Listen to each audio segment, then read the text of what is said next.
All right, y'all know what it be. I gotta check my volume and see how everything is working before I get into this topic.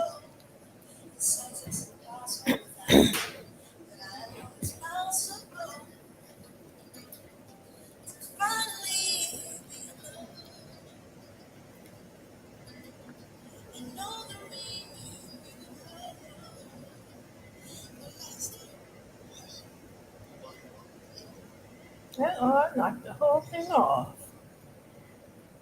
Come on now, where you at?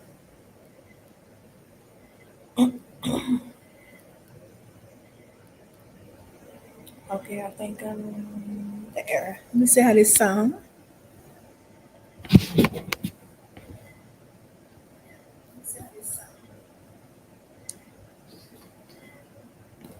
Let me go back.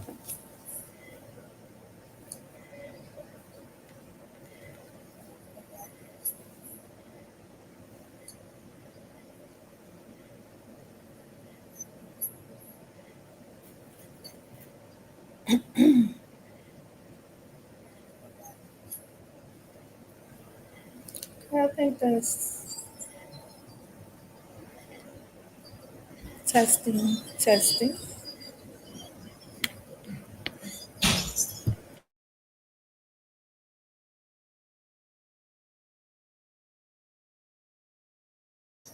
All right, so okay, that sounds good. Let me put on my music.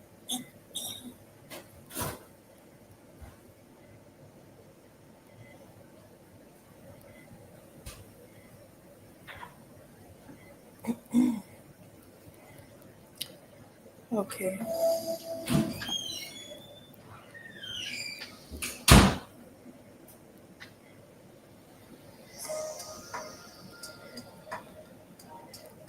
All right.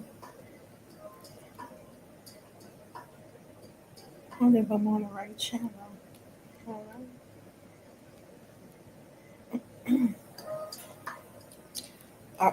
Okay, listen, I'm gonna just go back to where I was. How you doing, YouTube? Okay, let me go back to my Lauryn Hill. I want to hear some Lauryn Hill tonight. Yeah. You know, I'm a big Lauryn Hill fan. Hold on, let me get it back up. The whole album. Yeah, so I know this is a College Genesis um, drag channel. Inspired me to begin this channel because he's a nasty, disrespectful, old, miserable prune of a person. Hold on. And that's why I don't too much like chatting with people because a lot of his boyfriends come over here to defend him. Come over here windmilling with a woman to defend some old grumpy man who sit online and say very disrespectful things about black American women in particular and how we don't have black magic and he gonna read our black magic sprinkle and how he's gonna dissect FBA no matter what it takes. What? You effing nut. What? So, this channel sprung up from all of that because he was over there censoring people as well when they disagree with him, talking shit about their people. So that's how the channel sprung up. Okay, I was looking for the album, but I can't seem to find it. Um, and I was listening to a record called on an album called Peace of Mind. I seem to not be able to get back to it, so I'm gonna have to find something else to play. But Lauren Hill is, I'm a big fan of hers, um, her music, especially the song um, Miseducated. Okay, I'm gonna have to find something else to listen to because I can't find the album no more. I just go to my Laffy and listen to Laffy again. All right. All right. So let me get into this. I have to redo this whole video over because the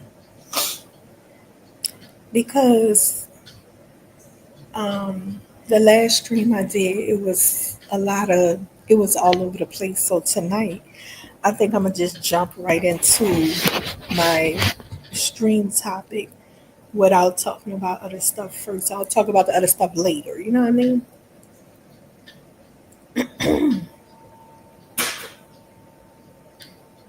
Sipping on some spearmint. Let's get into the topic though. Like I said, I had to redo this particular stream again because I was all over the place with it. And some other things happened. I had was recording and the videos wasn't showing, all that kind of stuff like that. So as you can see, my video title is called South African's Minstrel Carnival in Blackface before the Zulu parade existed. You heard how I read it. South African Minstrel Carnival in blackface before the Zulu parade ever existed. While they up here finger pointing, being hypocrites, talking about blackface, and while you use the name Zulu and all of that, right? They over there using. In my research, I discovered how South Africa is heavily influenced by Black American culture, and they even had some women in a chat that was obviously South African people talking about how we influence, how we culture appropriate. I'm like, girl, everything y'all took from what I just read to you. Hello. Stay tuned and keep listening. But I'm quite sure by the time she finished listening to the end of that video, she had learned something. See, she's in another world over there. And so she doesn't know anything about the outside world over here in Black America and what we do and how we move and the swag that everybody copies. And I mean everybody, even people who don't speak English. So by the end of the video, I had then gave many videos to show how these people are moving, influenced by hip hop, sneakerhead culture, the fashion, wearing our hairstyles, the baby bands, and the lace front, all kind of hair, different hairstyles, even dressing their daughters in barrettes and ribbons, hairstyles and stuff like we do in America here. The way they talk, the lingo, the uh the the pigeon lingo of Black America. I mean, I gave a whole lineup of things they do, our music genres infused in all of their songs, their music, from gospel, jazz, R&B, soul, neo soul. Just girl, girl. Like I say, the fashion. Like I say, how we move with our freedom. Hashtag this, hashtag that, all that. They just heavily influenced by us, and they're not the only ones. They're not the only ones. So we have been seeing videos going around talking about the Zulu parade in blackface, and people wanted it to stop. And upon my research about South Africa carnivals and stuff, well, no, I'm sorry, I came in contact with the idea about the carnival with the chatter. What's her name? Charlie Sheen. Big ups Charlie again for informing me, Chantel, about the Cape Carnival minstrel show in blackface, which I went and researched. And lo and behold, indeed, in South Africa, there's a carnival called Kaapse Klope, something like that, Kaaspe, Klopes, aka Coon Carnival. If you just want to look it up, you can type in Coon Carnival. And yes, the word coon, what it how we define it here in America is that exactly what it means there. Coon Carnival. Now, These are the descendants of slaves in South Africa that celebrate this carnival, right? And I'm quite sure all South Africans take part in this carnival, though. Not just them who put the carnival on and celebrate it, but a whole lot of them go there and take part in it, all of South Africa.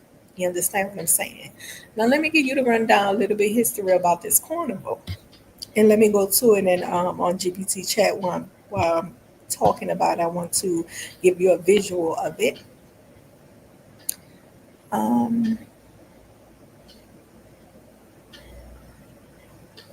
I think it's here.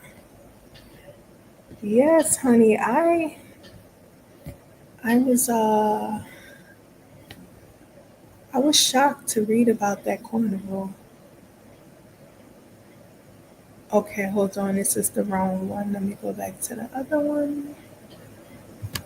Go up a second, and we're gonna learn something tonight. Because Miss Chantel is all about opening the mind, learning different perspectives, and understanding things. You understand what I'm saying? I know sometimes the truth hurt, but the truth is the truth.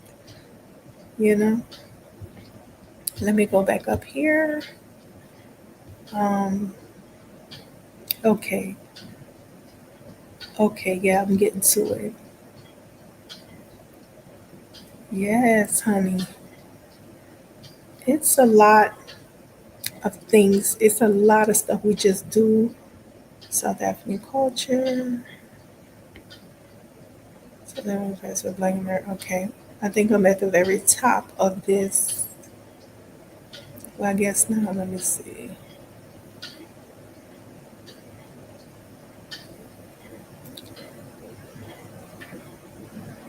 Um, yeah, this really surprised me though, this particular carnival. It was kind of creepy though to me.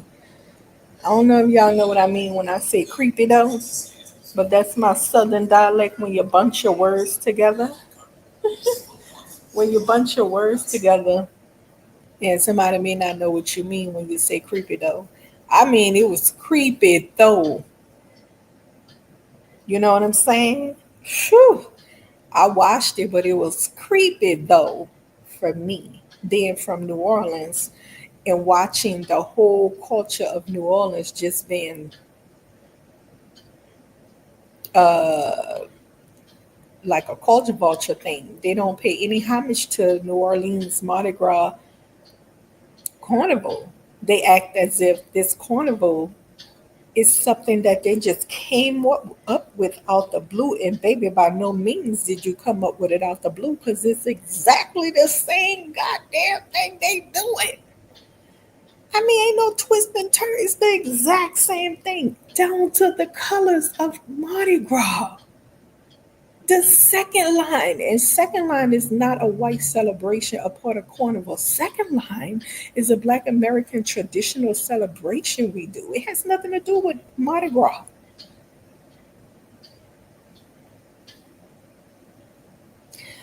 Anyways, let's go deeper into it. But I was like offended and kind of creeped out.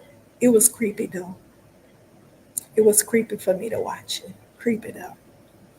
Listen, y'all know I coined the term pygmisha.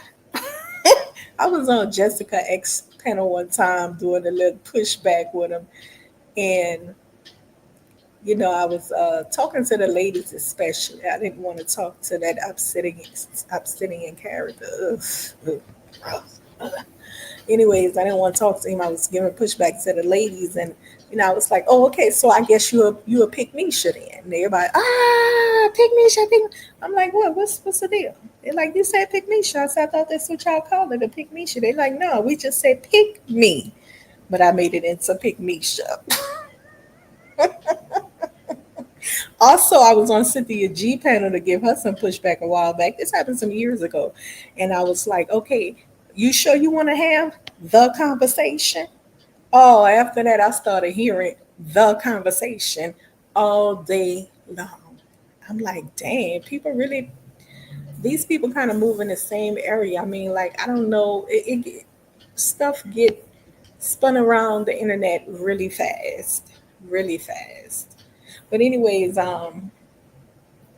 yeah, Creepy though.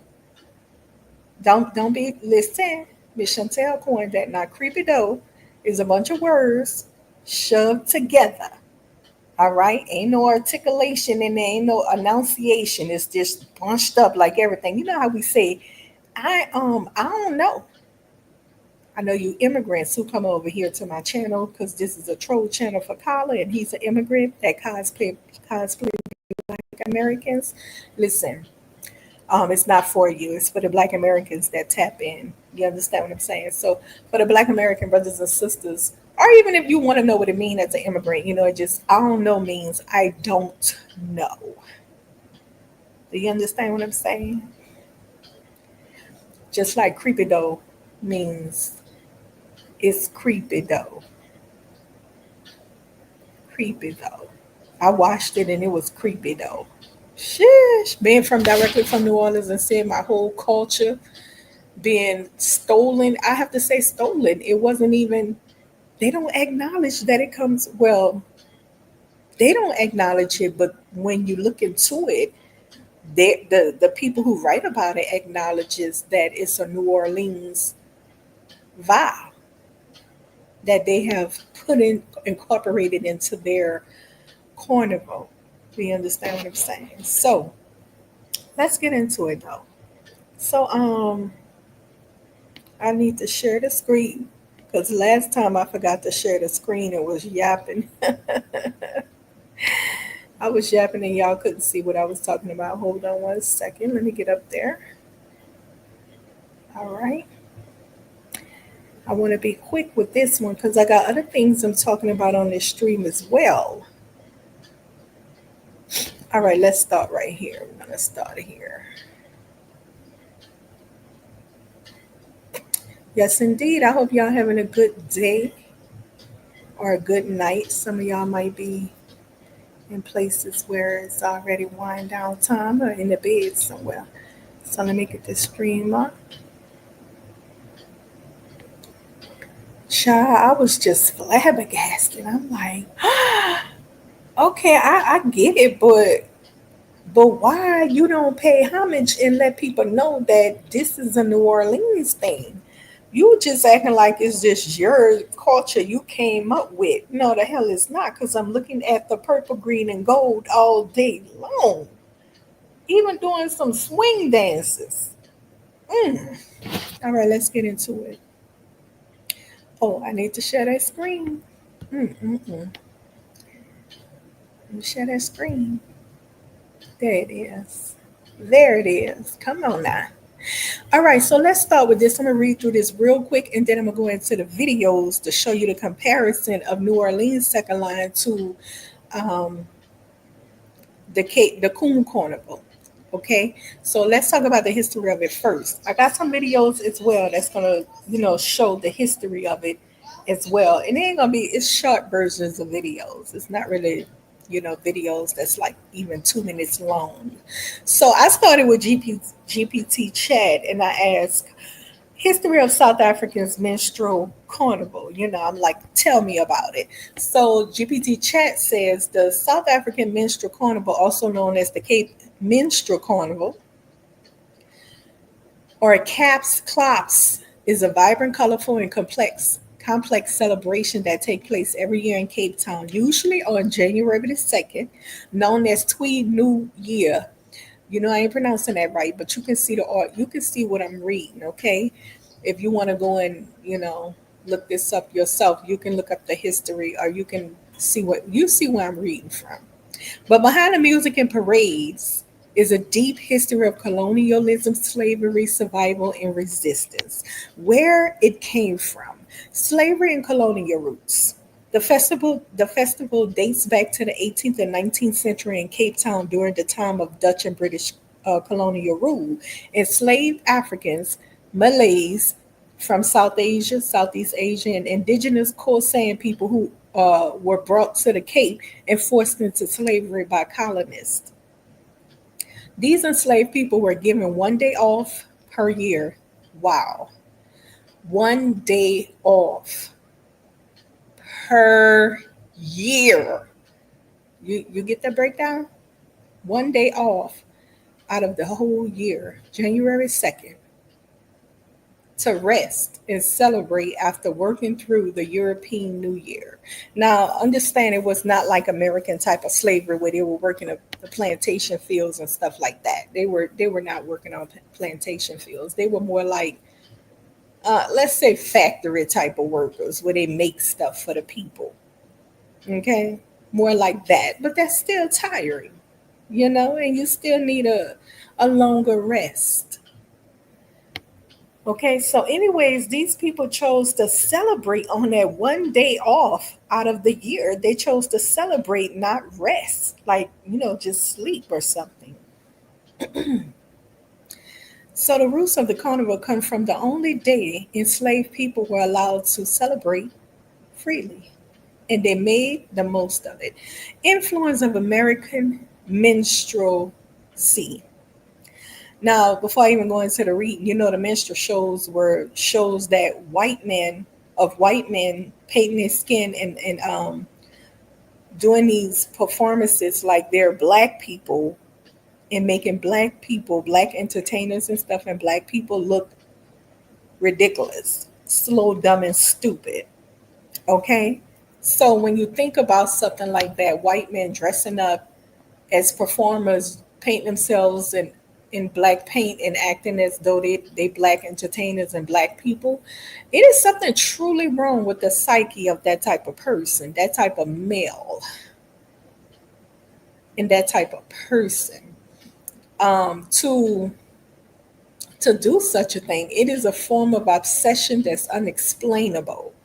Like, you already oppressing the people, you're doing a whole bunch of horrible things to the people.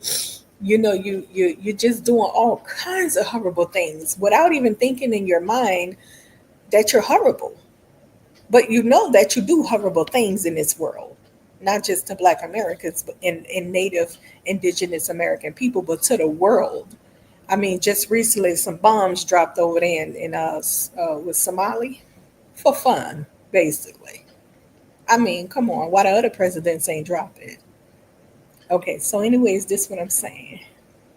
It's something wrong with that psyche.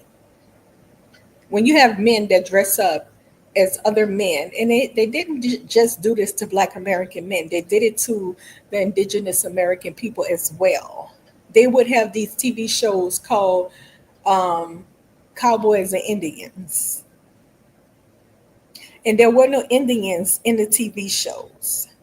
It was white men dressing like, Indians, or we call them indigenous Americans.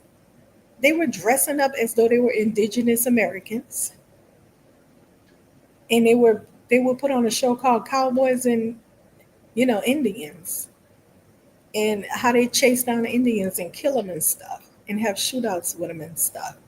Just horrible. Like, it's something fucking wrong with you. Okay.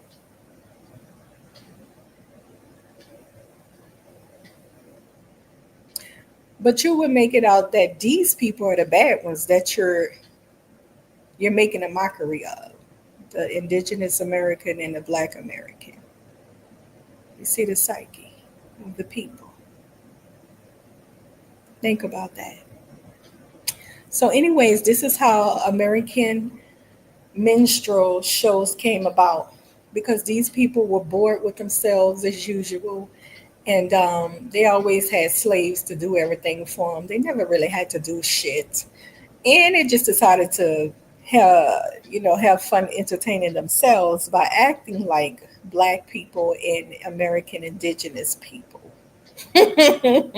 So, child, so let's read on. This is how the show started, and it became so popular that they began to travel the whole world performing around the world. Kid you not. It was a big thing. People loved to see these shows. Let's read. In the 1800s, American minstrel shows toured South Africa in the 1800s, somewhere in the latter 1800s. These were the same blackface minstrel shows from the US that stereotyped and mocked black people. Ironically, enslaved and working class people in Cape Town adopted elements of these minstrel shows, minstrel performances. Hold on one second.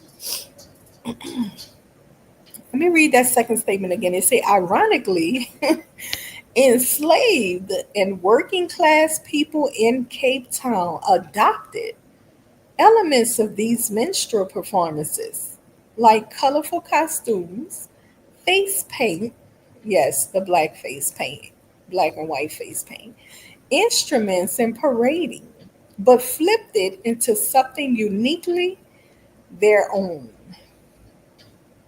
So they saw the white people performing as though they were black people, and they enjoyed it so much, the criticism so much, they decided to do it themselves, dress up in colorful costumes and with instruments, and parade around the street with black paint on their faces and white, acting like black people, black Americans in particular. hmm Think about that. I mean, why would they do that, being that they were enslaved themselves? They decided, oh, we're going to do it ourselves. Okay, so let me read this before I make my statement to it. It was a mix of mockery, resistance, celebration, and transformation. What was meant to degrade black people became a tool of self expression and cultural pride. What was meant to degrade black people became a tool of self expression and cultural pride. Okay, so they decided to do this, and they say it was a mix of mockery, resistance, celebration, and transformation. It was not meant to it was not meant to degrade black people. It became a tool of self-expression and cultural pride. Now I don't quite understand that these South Africans were black facing, copying white minstrel shows who were black in blackface, pretending to be black American people and making a mockery of black American people, and these South Africans who were enslaved and some were freed. um, People, they begin to they enjoyed the shows so much, the blackface shows so much, they adopted it and began to um, they begin to perform these type of performances. Okay, they begin to dress up in colorful costumes, paint their face black and white, and get instruments and parade around the street acting like black Americans, uh, in a horrible way, mockery. Now we can understand that and say, okay, well, if you say, I don't quite understand it, but if you say that's what it was, all right, okay. But here you have lately many videos, and I do hope you guys share this video and spread the awareness that South Africans host a parade at one point. This parade still goes on. They just kind of fake got rid of the black face. They started using different color paints, but not the black paint. That's the only difference. And then they incorporated all of New Orleans cultural celebration into their carnival. We'll get to that part later. But do share this video because it highlights how South Africans were saying Black Americans is performing a Zulu parade in blackface to make a mockery of them. And we were like, that's no, it's satire. It's really not a mockery of you. We don't have anything. Why would we do that? But now, come to find out, after some researching, and a chatter informing me about this, we come to find out that you guys are actually the ones that was out there black facing way before the Zulu parade, black facing, and you adopted this from the White Minstrel show traveling around the world, and you jumped in the street with the clothes on, copying what they're doing and mocking black people, black Americans in particular. I'm quite sure when they hear about it, they're not gonna really think much of it. Hey, whatever. Who gives a shit? But you guys wanted to make it a big thing when you see Zulu Nation parade in blackface and they tell you, well, we're not criticizing, it's a form of satire. And you act like you can't understand. But should we understand this? What you did? How you basically stole the culture of New Orleans and added it to your carnival as well. Let's get into that. Now we're about to read about the Caps Clops today, aka Coon Carnival, because they were acting like black people, portraying us in a dumb, lazy, pathetic way, copying the white people, okay? So it's called Coon Carnival as well as Caps Klope Carnival. It has a few different names to it. Clops refers to the troops. There's different groups, like performance teams or clubs that dress up in bright satin costumes and perform choreography, dances, and songs through the street. The music blends African rhythms, Gmo drumming, jazz. One second, I have a commercial. Jazz, folk, and choral traditions. Many participants are from the Cape Colored community, a diverse mixed heritage group descended from enslaved Africans, Malays, Khoisan, Europeans, and more. Okay? It's more than a party, it's resistance. During apartheid, the government tried to shut down or restrict the carnival, seeing it as a threat to white supremacy. They saw the carnival as a threat to white supremacy. Klopp's troops kept performing, often marching through segregated or banned neighborhoods to reclaim space. It was very few of them just still doing it. Like, I mean, very few, probably about 25. Okay. It became a symbol of defiance, joy, and cultural survival in face of the oppression. Not really. They wasn't really having a big celebration at all. They were shut down for a very long time. I'm talking I think they shut them down somewhere in the late 1800s, and then they kicked back up. Well, I think they shut them down in the early 1900s, and they started back in the 1960s or 1980s. That's how long it had been shut down. It was banned.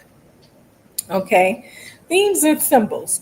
Umbrellas, painted faces, satin suits. These came from adapting and remixing colonial imagery into something owned by the people. You hear this shit?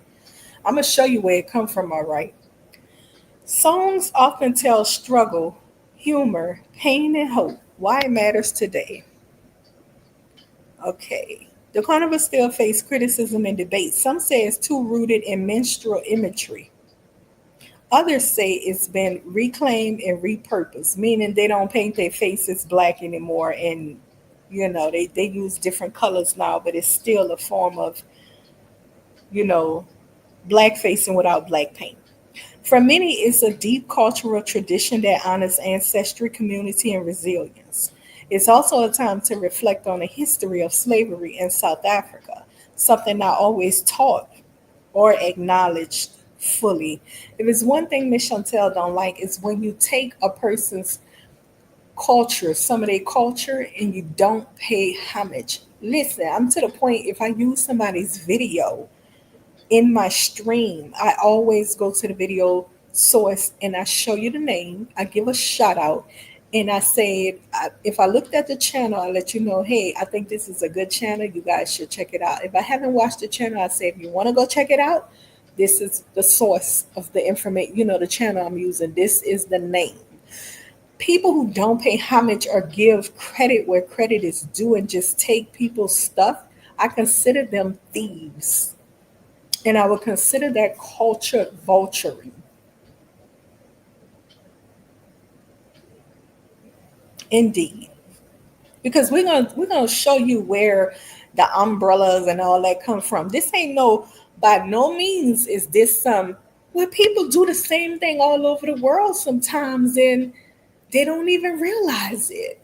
No, baby. This ain't no, oh, it just happened that you guys do this and they do it too. The same colors too. Yeah. Oh, the same music too. Yeah. Hey, the same everything. No, no, no, no, no. No, no, no, no, no. Mm-mm. It's too much alike, sweetie. So let's go deeper. Want to go deeper? Yes, let's go deeper. So I wanted to make sure I'm very particular about you knowing that they wore black paint on their face. Because some people might say, oh, they black face, but they don't do black paint. No, no, no. They had black paint on their face, baby. And my question to Chat GPT, as you can see at the top of the screen, did the people black face? Yes, they did. But it's complicated. Let's break it down clearly because this part of the Cape Minstrel Carnival is often misunderstood or misrepresented. I get it, sort of like the Zulu Nation parade when they blackface. I totally get it. But you know, the difference is I don't think New Orleans people will harp in onto you if you explain to them that it's satire what we did. But you harping in hard on them as though they're actually criticizing you on purpose. The hypocrisy of it all. See these certain kind of people? Ooh, I'm not gonna even go there. Child, let's read further. Did the people in Cape Minstrel Carnival wear blackface? Yes, historically, some performers did wear blackface or face paint. No, they wore blackface. They eventually started wearing different color face paint rather than a black face paint with the white lips and all of that. But it's not the same as white performers in the US. Oh, really? Using blackface to mock and dehumanize black people. It's not the same. Oh, really? Because that's what y'all telling us. When we say it's not the same. Instead, it was a remix symbol. Oh, isn't that what we said? And you say, nah, nah, you're not buying it. It was a remix symbol shaped by colonial mimicry, resistance through performance, reclaiming space in a racist system. I would have to think about all that. How does you blackface and copying what the white man was doing, mocking the black American man and people, period? How is it reclaiming space? It's possible. I'm not denying it. It's possible, right? But if you're telling me you didn't do it to criticize black Americans and you explain to me what's going on, I probably won't have a problem with that. But again, when the Zulu Nation paraders tell you that the Zulu Nation parade is not about mocking Zulu people, South African people, it's actually a form of satire. You guys go hard and harp in as though we're actually criticizing your skin complexion, where we got people over there black as heck, just as dark as a bunch of you over there. How stupid and dumb and ignorant. Just looking for the blame people. A lot of people out here, when they're suffering, they just like to blame people. They just don't want to be accountable for shit. They like to finger point and blame. You might have people like that in your family, in your life. Everything they do wrong, they gotta find somebody else to blame because they're not doing great. You know what I mean? Oh, it's your fault. Oh, it's your fault that they find us to be shitbags because you paint your face black and make us look bad. What? That's what black Americans can say about you. So see the hypocrisy of it all. You claim that we trying to make South Africans look bad, the Zulu nation of people look bad, when in fact we were paying homage to a great nation of people that we heard about. We were paying homage to them. And the blackface had no kind of put down on them, and it was explained. But you guys wanted to act as if Black Americans in New Orleans, particular, who celebrate the Zulu Nation parade, wanted to culture vulture your culture and make you look bad. Number one, There's black, dark skinned people in New Orleans, I'm quite sure darker than people in South Africa. And number two, once that event is over, the Zulu Nation parade event is over, nobody walked the street of New Orleans, where I'm from, born and raised, both my parents. Nobody walked the streets pretending to be anything of Zulu. We don't try to be you. We don't talk like you, walk like you, look like you. We don't do anything you do at all in this life. Nada, nada. But I can tell you after my research that you guys have taken the Black American culture and infused it with your own culture. You've taken my previous video, please check it out, and you'll see what I'm talking about.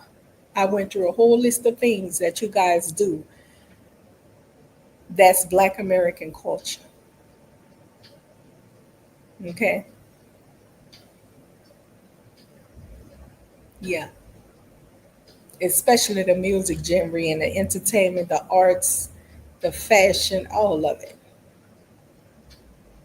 Yeah.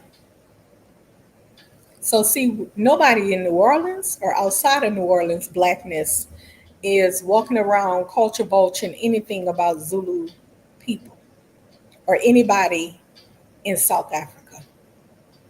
Matter of fact, anybody in Africa.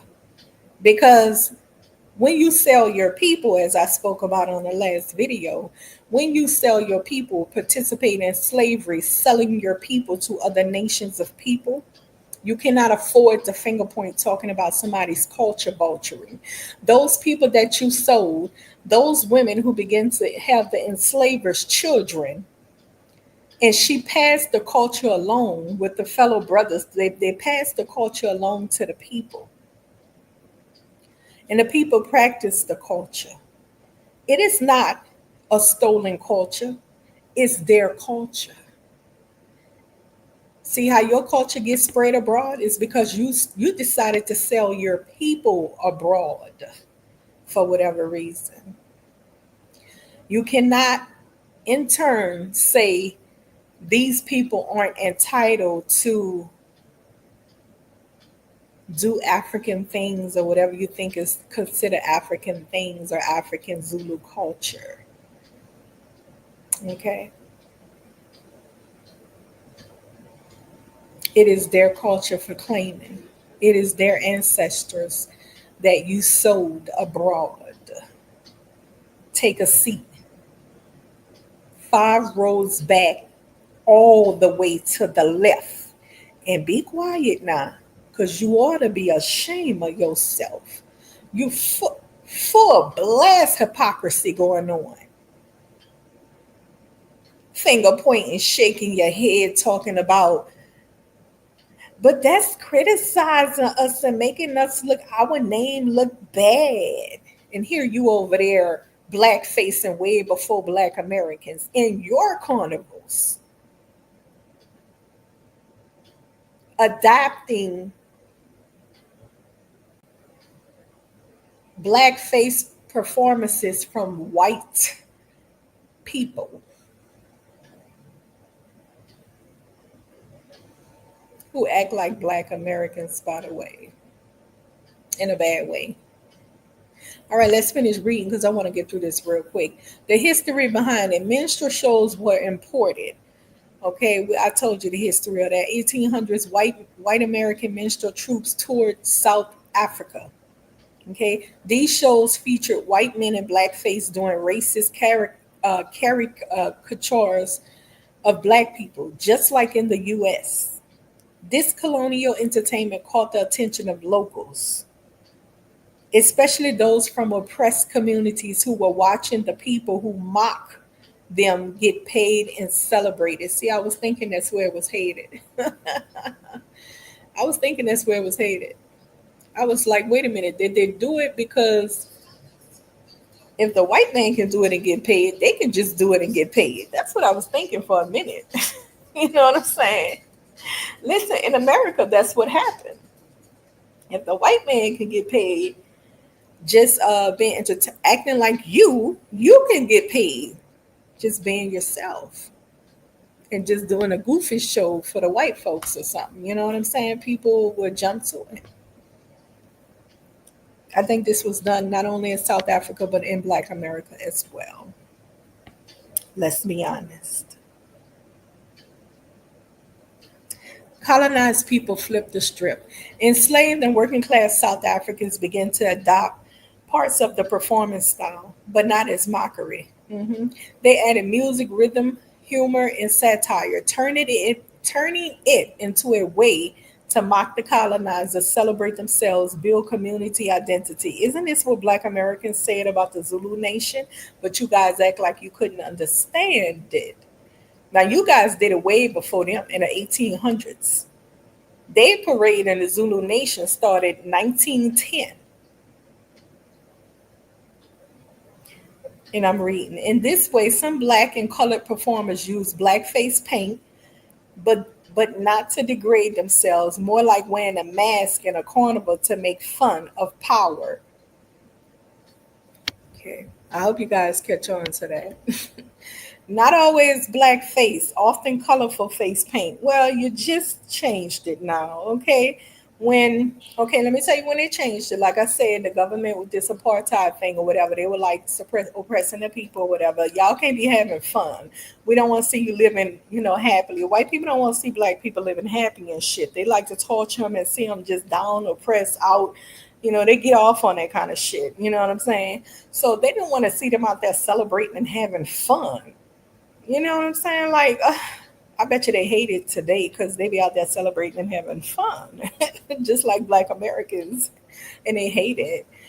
Um, so it says in modern Kaapse Klope, today's time, it's AKA Coon Carnival, also AKA it's Coon Carnival, Kaapse Klope, and another, Cape Town Carnival. You will see the people with white paint, gold, blue, silver, glitter, or other bold designs. So what happened was that when apartheid was over and stuff like that, the people began to celebrate again. It took a minute for it to pick back up, but once they incorporated the New Orleans traditional celebrations, that's when they celebrations picked up heavily, when they incorporated the New Orleans second line and stuff like that into their carnival. And we're gonna get to that. We're getting to it. It's very interesting. Stay tuned. Come on. Stay with me, baby. Okay, this is gonna get interesting. These face paints are about race. These face paints aren't about race at all. Right. People just don't like the black one. Don't paint your face black, whatever you do. You can paint it white, but not black. Or red, because then the indigenous people not gonna like that of America. They're about celebration, identity, and group unity. But the conversation continues. Some people say we should drop any ties to blackface. It's harmful and rooted in racism. And like I said, they did drop the blackface paint. Everything else they kept. Others argue we took what was meant to hurt us and made it a tool of survival and self expression. I want you to think about that for a second before I go into the next thing. Think about that. It's like the word NIGGA. Okay. We took that word and we made it into something that couldn't, that didn't mean what they meant it to be. We made it into something good. And we used it to show them that we're using that for something good. You know how stupid that made them feel? Our kids is not phased by that. When they hear that, they just turn and be like, oh, I think he's saying it in a bad way. And that's it. Oh, yeah, that's them miserable ass white folks trying to call me up. Please, I don't think so, honey. Who's the bad person? Here calling children and other people the N word. And for what? What's that about? You're not happy. You're not happy. Happy people don't walk around doing things like that. So our kids, they were used to hearing the word. It is a word used in our culture to greet each other in a friendly way,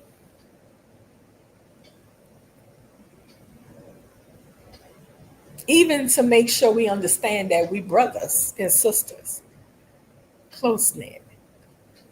There's bad people in every culture of people on the earth. So don't be, wondering, what about them bad people? They got bad people in every race of people, okay? Quit tripping. I don't know why some of you black immigrants who cosplayers be acting like um, you a black American. But I don't mess with all black Americans. Yeah, I can understand you're an immigrant. That's cosplaying black Americans. That's why you don't understand. No offense. I don't think you understand us very well. Listen, so we turned that word into something good for us. It made them feel real, real stupid. Now, the only people who shouldn't use that word out of respect, because you can't expect to have a conversation with a black person and you're not one of us.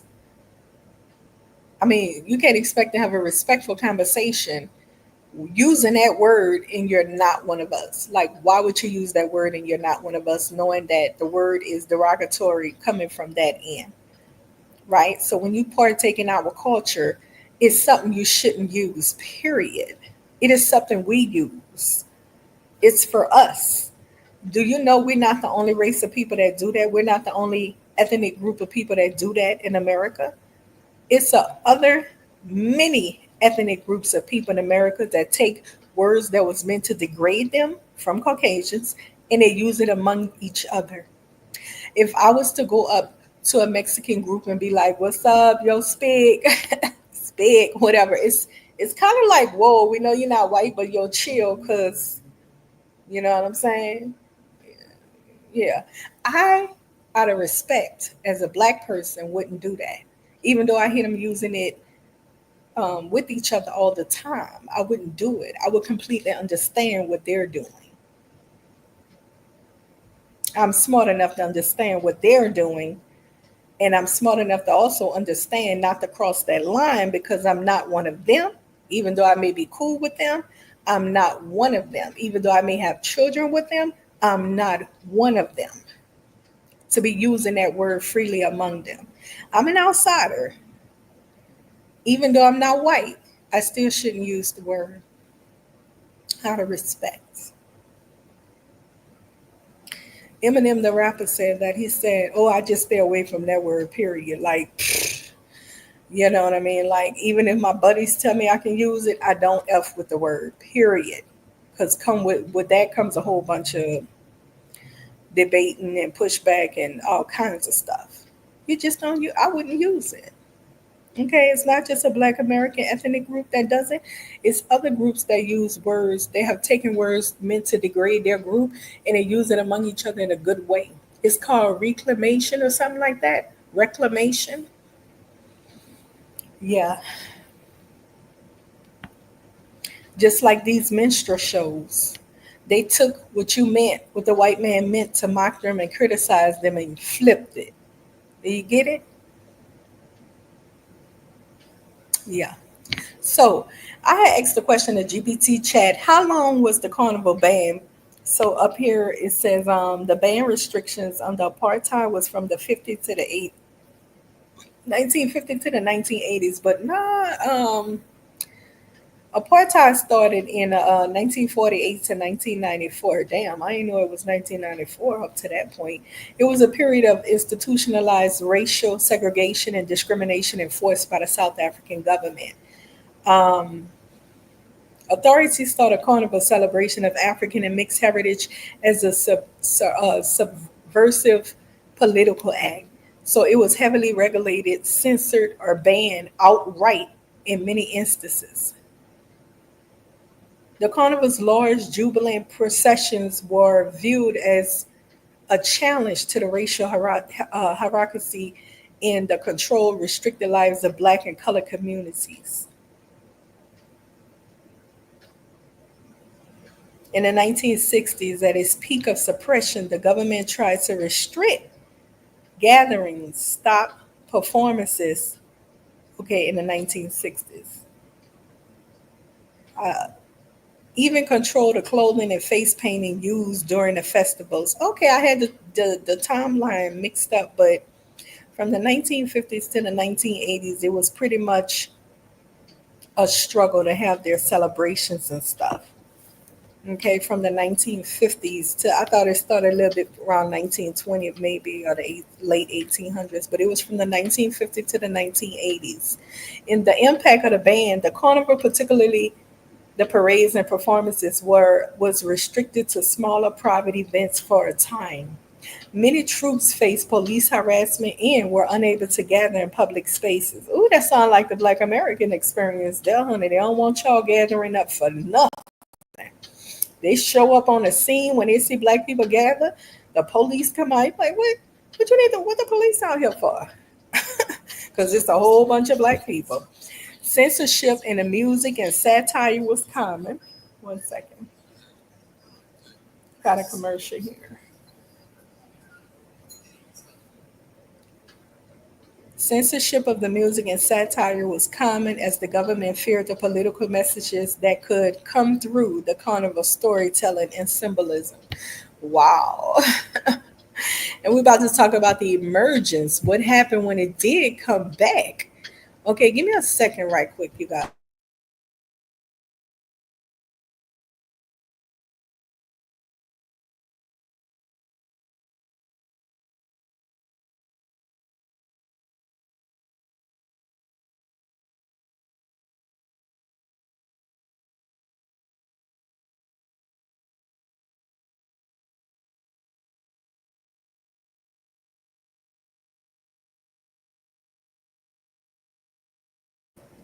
All right, I'm back.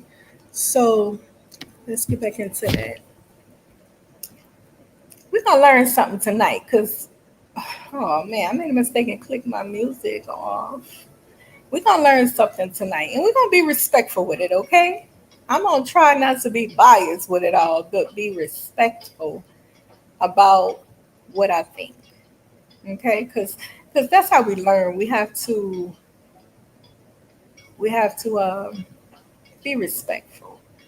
And if you guys are still in the chat when I finish going through these videos and stuff like that, you can have a conversation if you respectful enough. One second. What's up, Charlie? I see you in the chat. I just turned my chat box on over there. Okay. Greetings, greetings. I had to do this video all over because I messed it up last time. The videos wasn't showing and stuff. I'm like, oh my gosh. Let me turn my music back on. I want to get to these videos real quick because I was just flabbergasted by my New Orleans culture, not not paying homage to the culture. Come on now. Don't do us like that. I don't have a problem with somebody celebrating the culture. I was telling my mom, I said, girl, they celebrate second line over there. Where? I won't see. I said, I'm gonna show you the video, but listen, what you think about that? But we changed this. We had got into something else. But you know what I'm saying? I already know what my dad gonna say. I'm not gonna share that. But anyways, one second. The emer- the re-emergence. I'm sorry, I thought about something he was saying. The re-emergence in the 1980s when the carnival started being celebrated again. Okay, so as we read, we find out that the South Africans had a hard ass time over there too, dealing with them white folks. And I've been hearing it. I don't know the details. Um, I don't know everything in detail about what's going on in South Africa with these other ethnic groups of African people moving there, but I can quite understand without even understanding the details. They do it over here in America. They don't understand. All they know is they're looking for a way to make money to send back home and feed their families and stuff like that. I get it. But at the same time, a lot of these people that be fleeing every which way, it's dangerous. A lot of them flee to territories that don't like people like them a lot. And they think that's something proud to do. I travel here, I travel there. No, you're not traveling, you're fleeing. That's number one. You're not returning home. You understand what I'm saying? And it's danger zone. They have had many people gotten killed living abroad, Africans in particular, living abroad where people do not like them. If they can play like they Black American, they surely will pull it off because people tend to, rock with Black Americans a little bit as in, okay, yeah, yeah, oh, you puffy. They got Black American men go over there be talking about they puff daddy and stuff, and the people fall for it. But anyways, you can be anybody you want over there if you got that American accent. I heard a Jamaican say that he code switch as well when necessary. He's only Jamaican when whatever, but when he out and about among other people, he code switched to being a Black American. He's saying a guy asked him, "Well, why do you feel the need to do that?" And he couldn't even say nothing. You know, I guess it's better to be a Black American on the outskirts rather than a Jamaican or African.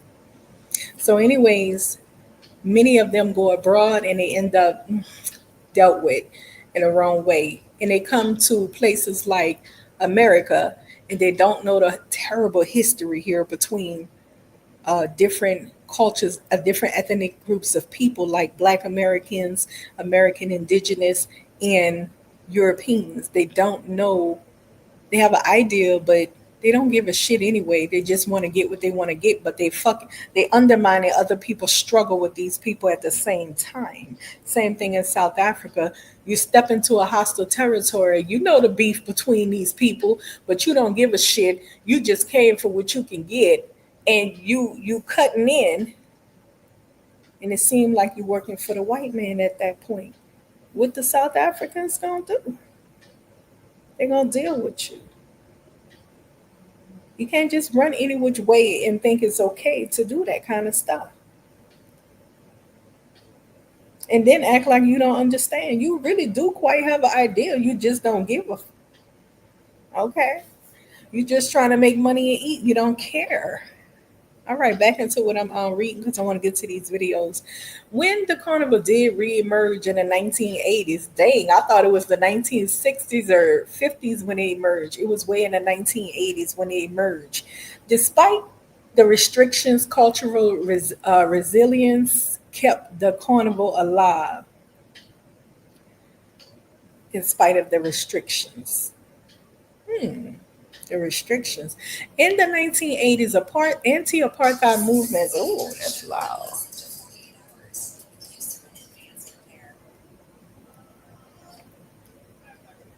Yeah, that was a little loud. In the 1980s, anti-apartheid movements were growing, and the carnival began to resurge as an act of defiance, cultural pride and protest. As apartheid started to collapse in the 1980s and early 1990s, the government erased restrictions. Okay, and the carnival was revived fully by the year 1990. Ooh, child, let's get into this now because I want to show y'all these videos. Um, So then I went down. I said, well, after the reemergence of the carnival, did they adopt much of the New Orleans style celebrations like second lines, dancing drum majors, battle bands, parades, and costumes? Because I asked this question because I saw my whole culture. I ain't see no similarity. I saw the whole damn culture. I'm like, wait a minute, wait, what? Huh? What?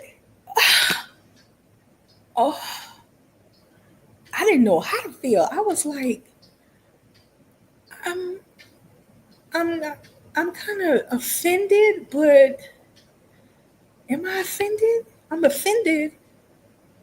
I'm offended, but it's fucking creepy. I went to looking to see if they pay homage to the New Orleans people, and that's when I said, "Nah, this is creepy though," because they pay no homage. They act as if they came up with this themselves.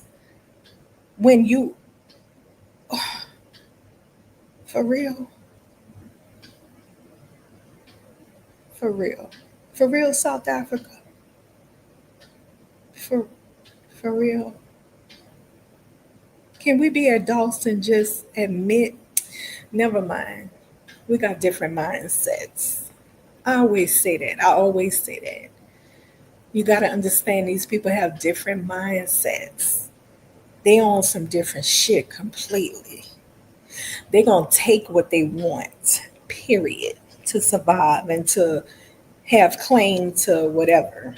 Let's get into the reading so we can get to these videos. Yes, you remember the question I asked? Did they adopt much of New Orleans style like celebrations like the second line dancing drum majors? Because that ain't white people dancing drum majors. They have drum majors, but not dancing ones. Battle of the bands, parades, and costumes. Yes, after the re-emergence of the Cape Carnival, the Cape Minstrel Carnival in the 1980s and 1990s, there was indeed a fusion of elements, no fusion my ass, fusion elements from other celebratory traditions, especially from New Orleans and other African diasporic festivals such as Mardi Gras. What? While the while the carnival's origins were deeply rooted in South Africa's own history, we know where you started your little celebration because of your one day off, but this carnival, it's New Orleans stuff. The revival saw influences from a wider African American Caribbean culture sphere, including New Orleans style celebrations. Here's the breakdown of New Orleans style influences made their way to Cape Town Minstrel Carnival. Second lines and street parades. Second lines, a New Orleans tradition, were adopted in the Cape Carnival, especially in a parade style. Second lines in New Orleans referred to the second wave of dancers. I'm not going to read all this because we're going to get into the videos and you'll see the similarity. The Cape Minstrel started incorporating a similar vibrant street parade style with drum lines, brass bands, and crowds of participants dancing along, much like the second lines in New Orleans, especially our umbrellas. Don't forget our umbrellas now. The decorated umbrellas. The carnival's parades grew in scale with more drum major, street dances, and coordinated steps. Child, they practice, okay? They practice the steps. Yeah, it's a step thing now. You gotta have some footwork. You got to know the footwork and you're going to get it. You're going to have a lot of fun once you learn the footwork. It's easy. Drum majors and bands. The drum major, a leader who guides the marching band or parade, became a symbol of leadership and performance in a revived Cape Town Minstrel Carnival, New Orleans style. This element, or even Black American, you could say, this element was heavily influenced by marching band traditions in the U.S., especially those in New Orleans and historically Black colleges and universities. Drum majors often wear grand costumes, and their role is ceremonial and performative, commanding attention as they lead the procession. Battle bands, which involved two or more competing brass bands, became a staple in the revived carnival. Girl, they took it all, right? They just took the whole culture and said, we're going to do it like that, like they do it. Boom. I ain't mad. I just want you to pay homage. That's what kind of made me feel creepy when you don't pay homage and you go, this comes out of, give me 1 second.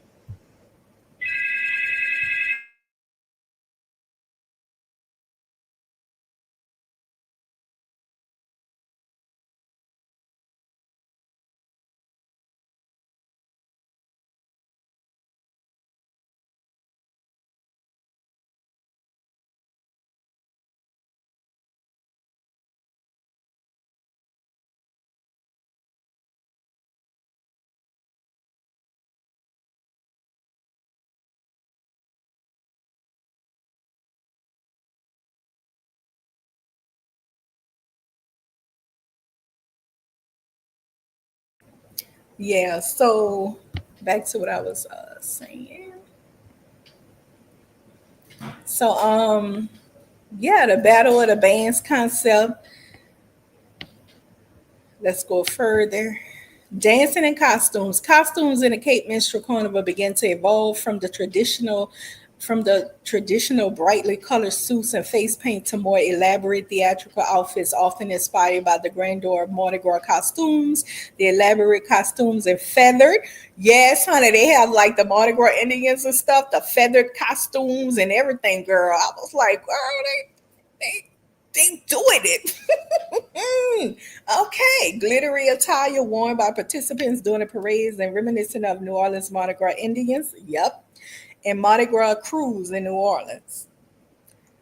The crazy thing I had said was I think that if they paid homage to the people without acting like this is something they just came up with, a lot more people would actually go over there and celebrate with them.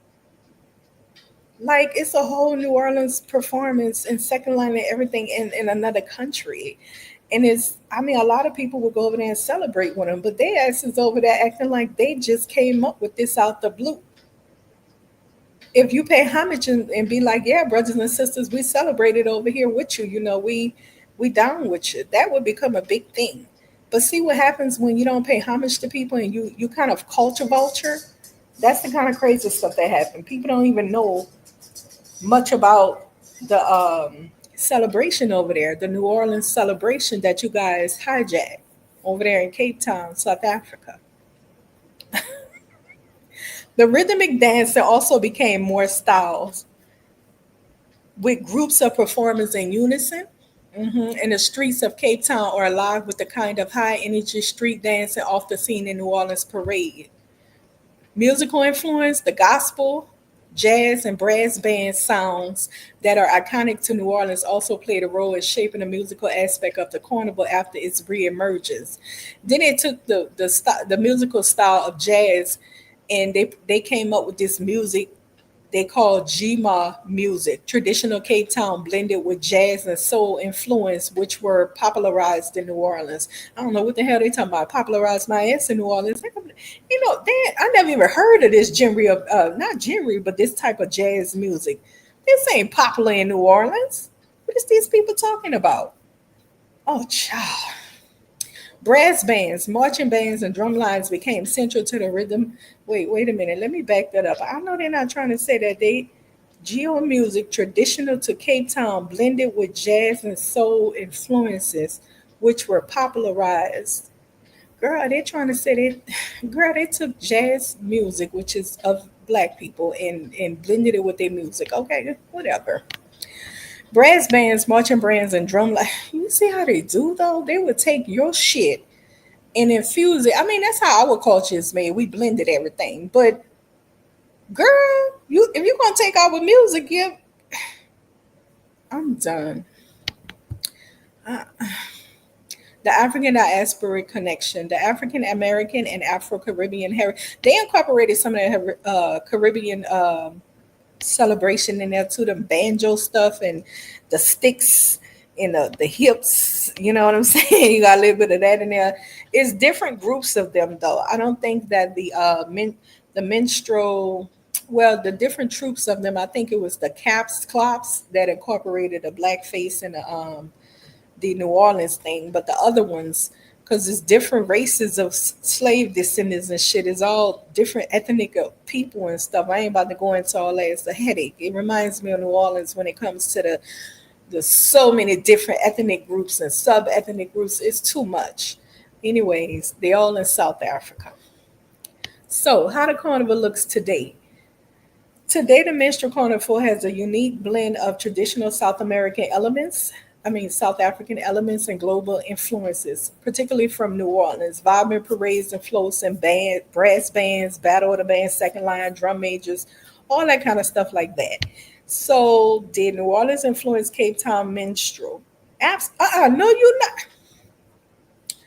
No, you're not gonna say New Orleans influenced Cape Town minstrel when the minstrels in Cape Town started way before New Orleans Zulu parade ever even begun. You were influenced by white American minstrel shows traveling around the world. It say absolutely the intermingling of cultures, especially in post-apartheid South Africa, encouraged a more inclusive and globally aware celebration which embraced not just local traditions but also cultural richness of African diaspora. And New Orleans traditions were a key part of that.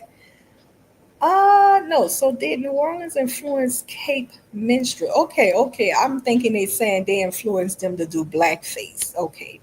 They saying they influenced the parade itself, not the blackface and part. I was about to say, Girl, these people crazy.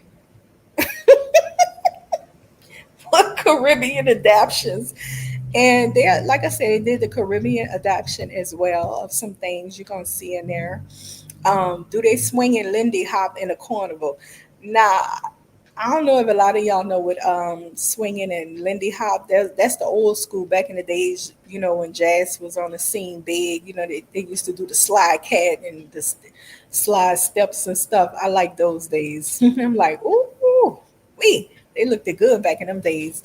Anyways, yes, the Cape Town Minstrel Carnival, aka Caps Klops Carnival, Caps Klops Carnival has indeed been influenced by swing dancing and Lindy Hop. You know the white people took over swing and Lindy Hop, honey. You go on YouTube. That's all you see is white people teaching each other how to Lindy Hop and swing dance, child. Albeit indirectly, though, the wider influence of jazz and swing music on South African global dance cultures. While Lindy Hop and swing dancing, as specific styles weren't originally a part of the carnival, the syncopated rhythms and energetic movements found in swing and jazz music did make their way into the carnival celebrations. I seen a couple of people doing some swing dancing, and they did that what the jazzy players used to do with the hands sticking out and shaking the hands, all the fingers apart. They do some of that there, and they do some of the Lindy Hop. Okay, I didn't see them doing any of the second line dances, which we have a different. No, I didn't see them doing the New Orleans footwork that we do the second line music and stuff. Anyways, they was doing this, the Lindy Hop and swing though. So, anyways, dance movements. Okay, we read about that. We can go along to these videos. While Lindy Hop often involve highly group dances in a battle of bands. Battle of Bands at Cape Minstrel Carnival involve multiple performances. Y'all know what that is. Here we go. Global dance and cultural connection. Still talking about the dancing. Cape Town dance culture and its flexibility. Whatever. No swing limit came directly from Black American style. I had said, swing and Lindy Hop come from Black America. They say, you're absolutely right. Yeah. Okay. The influence of Cape Town Minstrel Carnival. Why the Lindy Hop? You still talking about dancing? Influence of African American dance, jazz and big band music, quintessential. Man, I can't be pronouncing my words today. Black American creation spread globally. It strongly influenced Cape minstrel music, especially through the brass bands and percussive rhythms. The syncopated rhythms in Geoma, whatever they call it, which is central feature of the carnival, reflect the same improvisational spirit seen in swing music. The jazz influence brought it with energetic, swing-inspired vibes that encouraged the kind of freestyle. Okay, well, I guess it is. Okay, I get it. I heard the videos and it's their jazz music is extremely similar to New Orleans jazz music. And I've heard them playing jazz in the bands and stuff, but I didn't match it up until now. It's extremely similar. The music sounds that you're gonna hear is extremely similar. They're actually playing Mardi Gras music in second line music.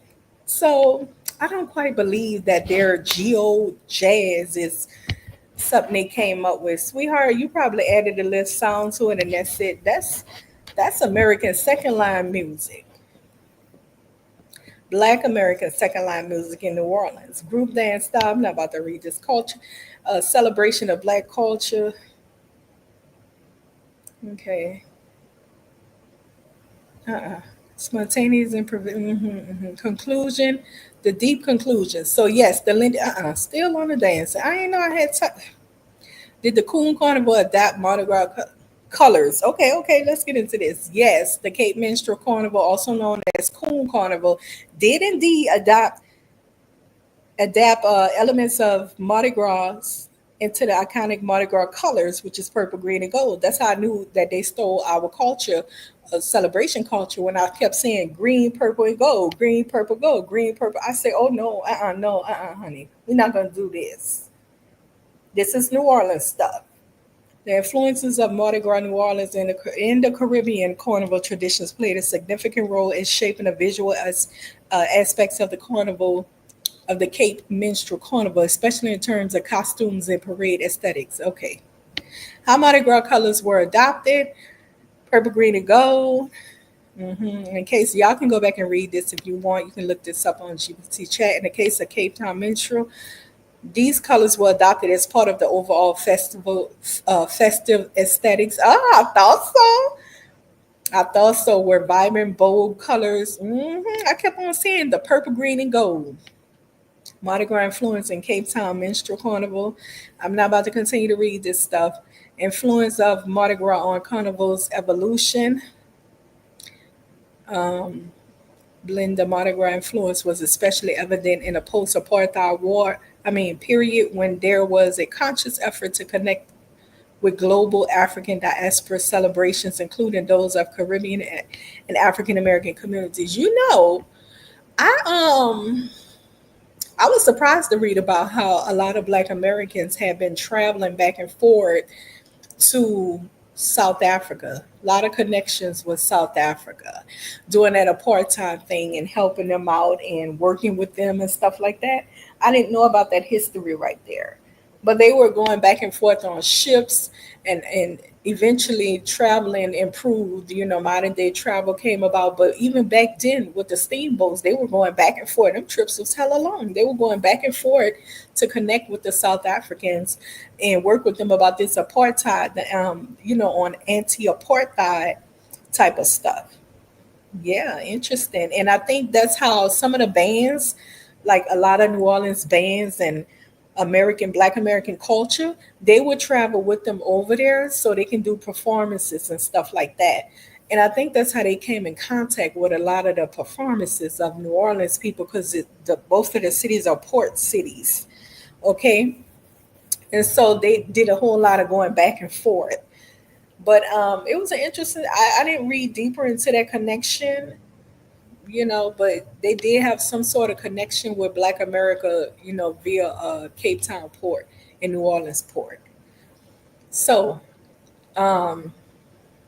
let's go further. Minstrel and its influence in South America, the birthplace of, okay, we're not reading that, we're not reading that. Do Black American artists influence South American culture? Yes, of course. The music, the dance, the fashion, literature, and theater, civil rights stuff, hip hop culture. Did the Kaapse Minstrel Carnival participants do blackface? Yes. Participants historically did use blackface as part of their performances, particularly in the early stages of the carnival history. Right, we know that. All right, so a lot of this stuff I had made a mistake and kind of retyped it when I was about to start the stream. And so that's why I'm going past it.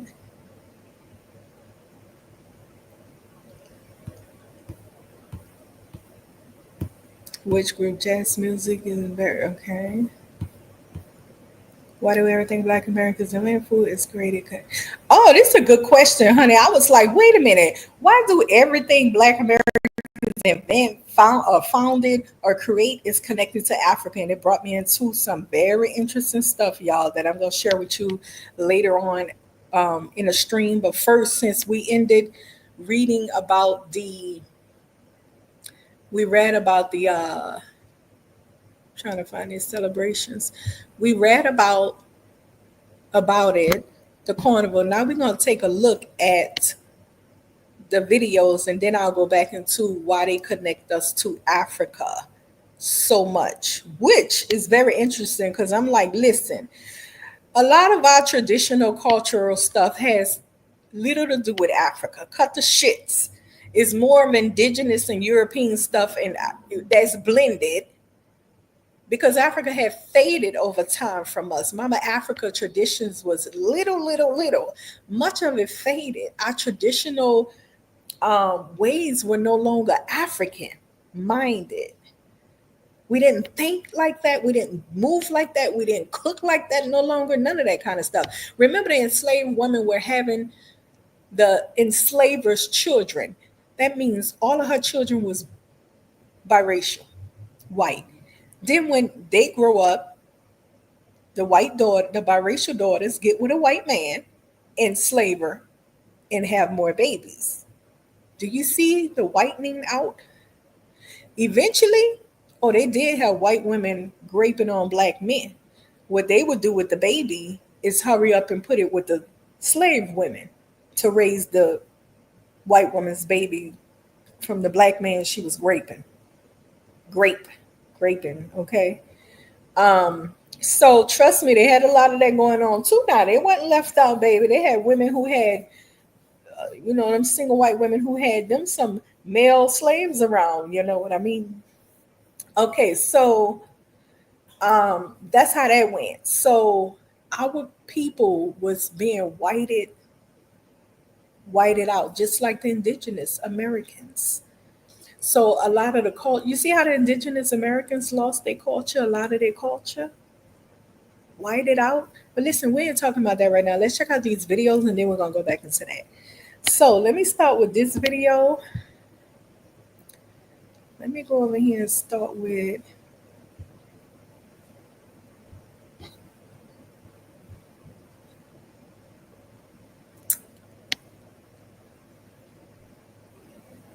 Okay, let me make sure it's on the screen, honey, because last time it was not on the screen.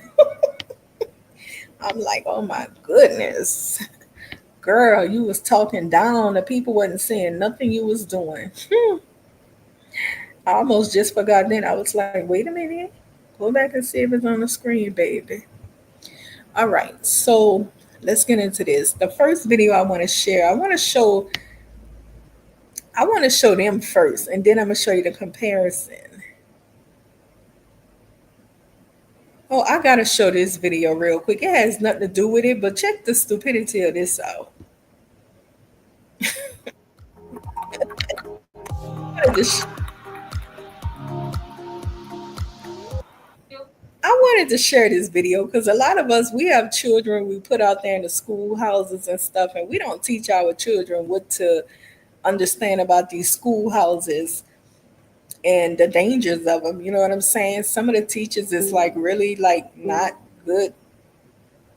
What you want your children to be under every day. But she puts on a whole whatever she's doing while one of the children that's indigenous filmed her and she was dismissed the next day. Look at this.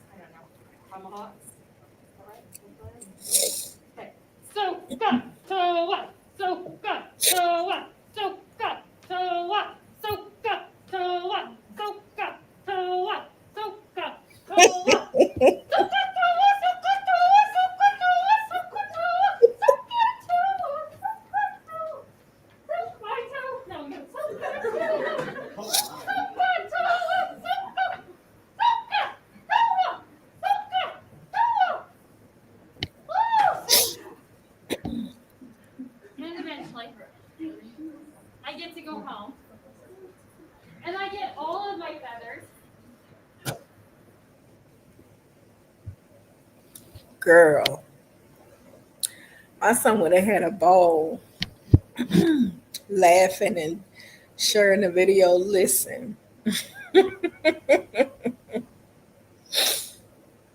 that was a whole black face to me without the paint. Is blackface and still blackfacing if they don't put paint on their face? If she didn't put red paint on her face, is she still red facing? The indigenous people. Or if somebody was to do that about a black character with, or yeah, like a black character with she's without the paint, would she still be considered black facing? Well, girl, that's sad. Anyways, um, why did I add him up here? Okay. All right, so let's get into this.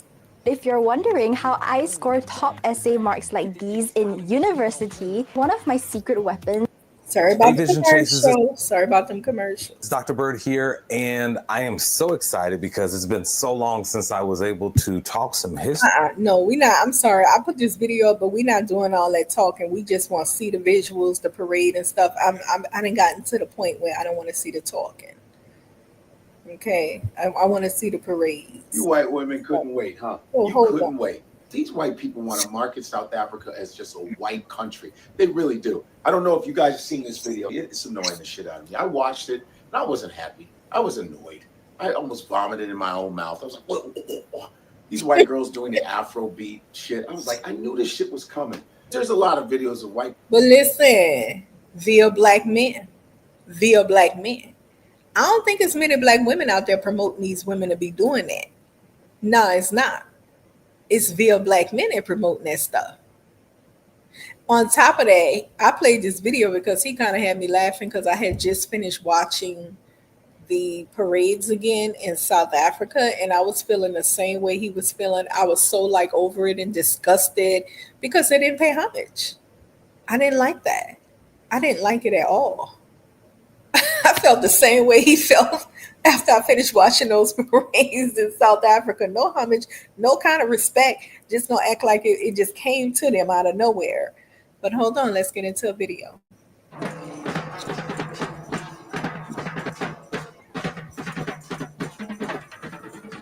Baby, I need you to listen to the drum beat and all that, okay? Because when I play the New Orleans music, it's going to sound the same way.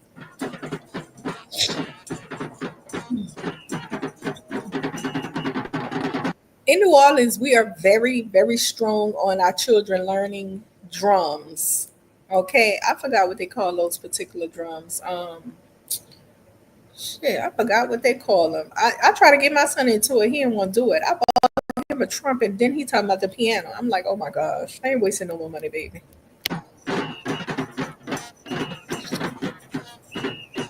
Yeah, they got the barricades like New Orleans and everything. The signs up.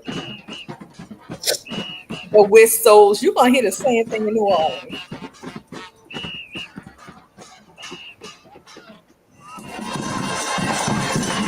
You hear this music? All right, let's go to the next one. My heart speeds up. My legs go weak. Confirmed that all obstacles have been removed in hosting the event. This Girl, I didn't know I had put that on. Let me get that off. That wasn't when I was.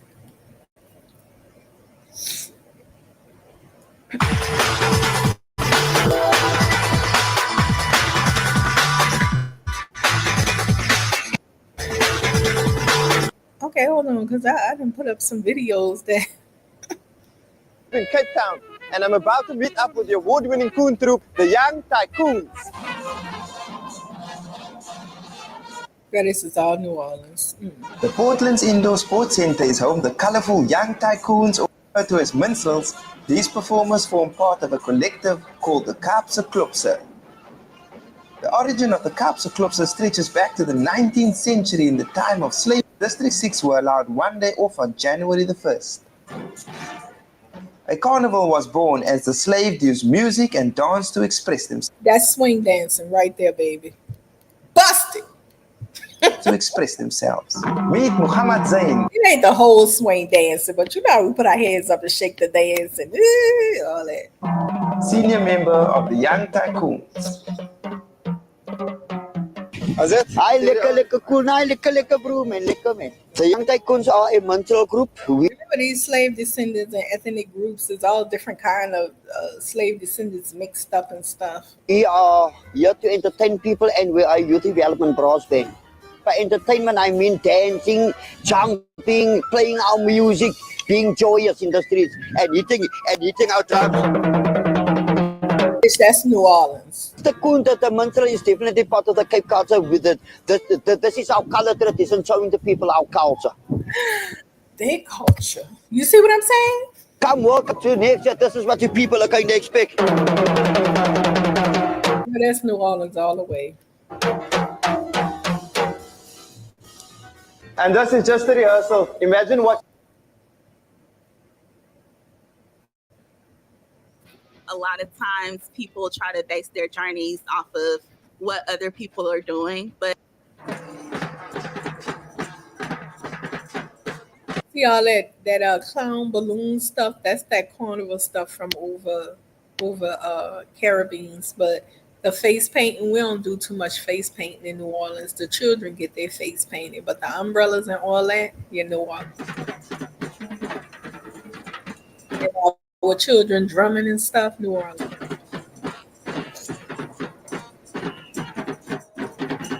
Girl, I should play New Orleans videos in between so I can kind of get you guys to hear the similarity. That's what I'm going to do.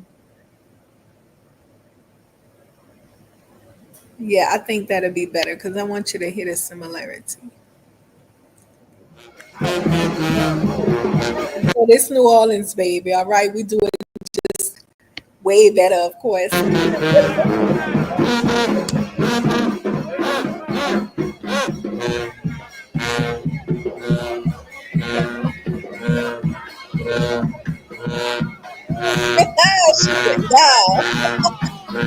Let loose.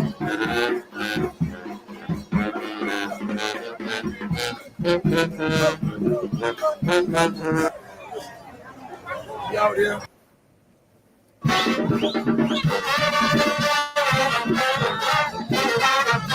Y'all see all the costumes and stuff. You come out and do your little stepping. Let's go to Cape Town one.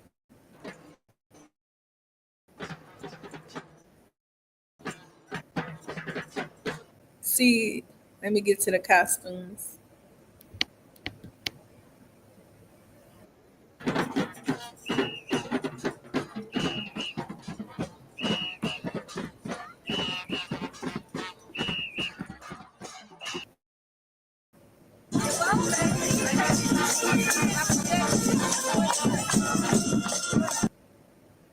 Of course, they don't do it like us, though. The costumes, they come out with these flashy costumes. We don't do that fake stuff.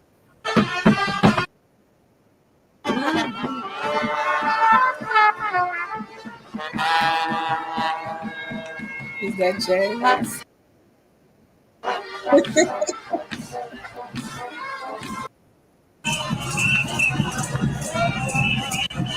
Let's go back to the New Orleans style one. They almost got it.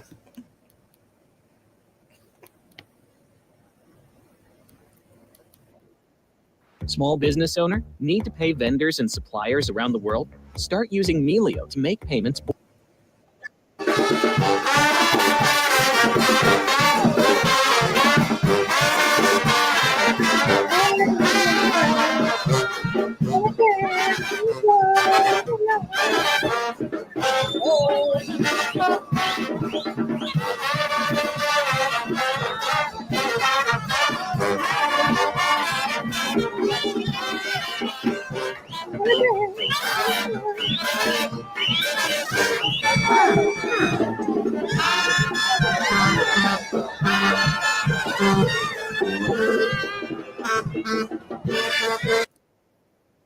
And these are second line celebrations, mind you. This is what they're doing in Cape Town. Second line celebrations. This is not a parade. This is second line celebrations. I'm not even showing the Zulu parades. I'm showing Mardi Gras. I'm not showing that. I'm showing what happens in the Black American New Orleans communities. This is traditional Black American celebrations that we have put together. You know, that's our culture, and this is what they're doing for their carnival, though. I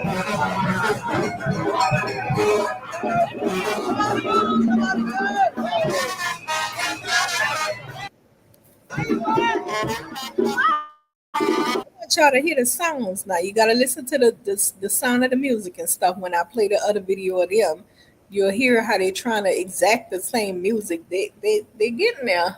but not all the way there.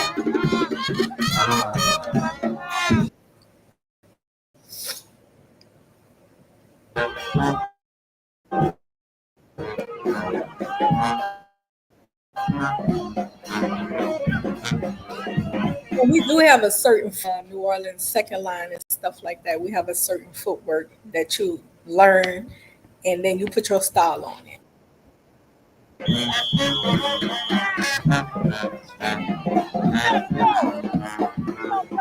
Here's the feather costume. Did you know that you can have permanent teeth in just 24 hours? That's right. Only 24 hours and your new smile is ready. And with affordable payment options. And best to know, these old dudes you seeing, they've been doing this since they were little kids. They take a lot of pride in this stuff. My dad was just somebody, he was going participate in the Indian Mardi Gras thing. I was like, all right now, okay. He's up in age, but these they take a lot of pride in this stuff. This is these dudes been in this stuff for a very long time. This is not, they love it. It's their culture. You know what I'm saying?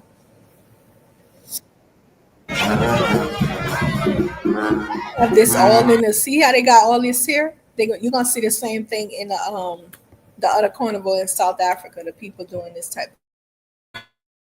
Right.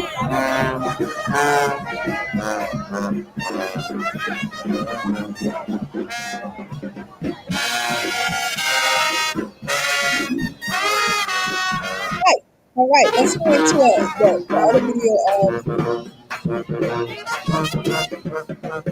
Let's go back into that video of that Cape thing, the Cape Carnival celebration. I'm gonna fast forward through that a little bit.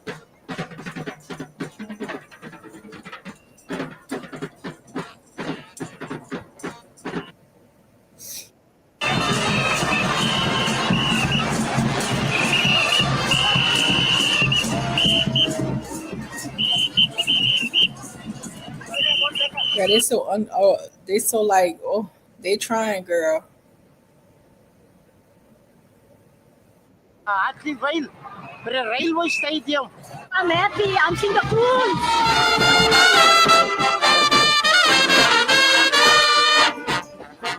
Do y'all hear the New Orleans music? I do.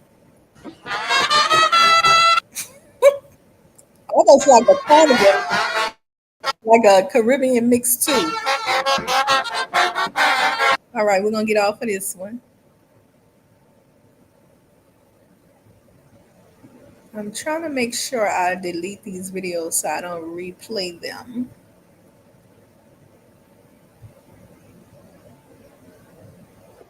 Who's coming in the driveway?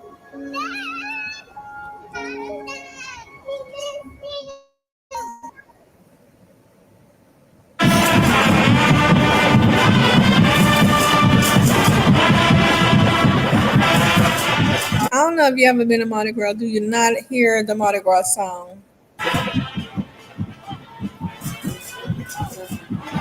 Where they trying, they got the whole dance thing going down.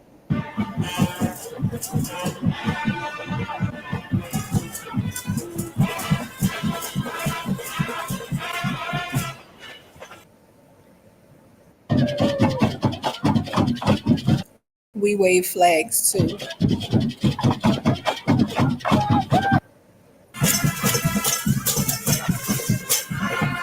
Let's go to the New Orleans one. Oh, that's the same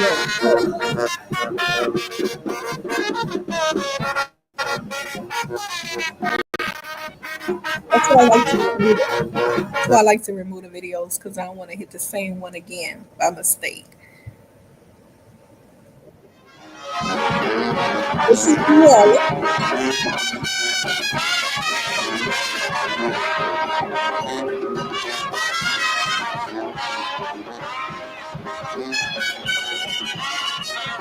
Y'all can see the whole thing. You're gonna see.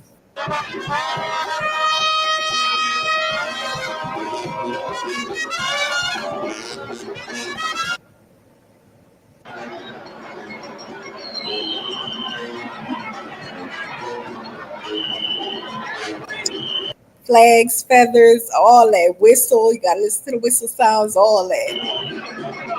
And the colors, purple, green, and gold.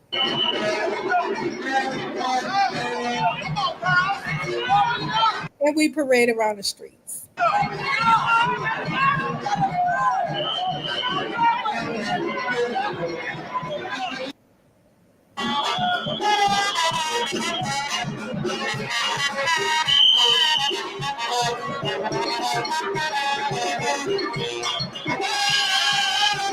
I tell you, this make me like miss home so much. I tell you, if you guys were to experience this, it's not a one-time thing, mind you, it's a seasonal thing. Okay, so listen, you can do a second line, and then next thing you know, you came outside, you chilling on a porch with your cousin or somebody talking, and you just did one yesterday, and next thing you know, you hear brrr, you hear them drums, right? You're like, you hear that?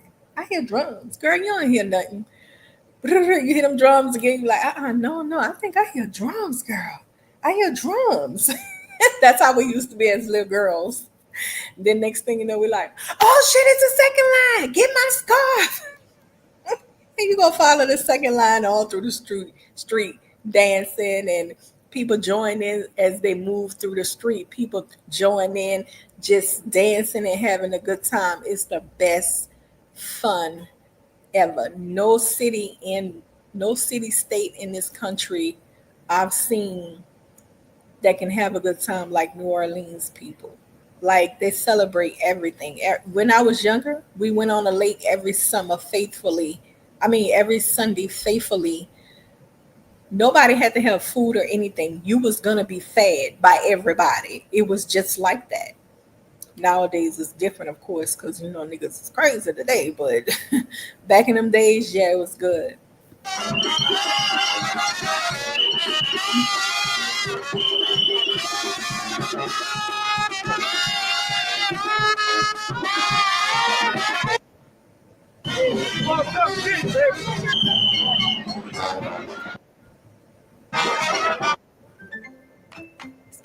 So yeah, I skipped through a lot of the videos. Let's go into one of them from the I'm gonna show you one more New Orleans video, and then I'm going to the other people of South Africa parade.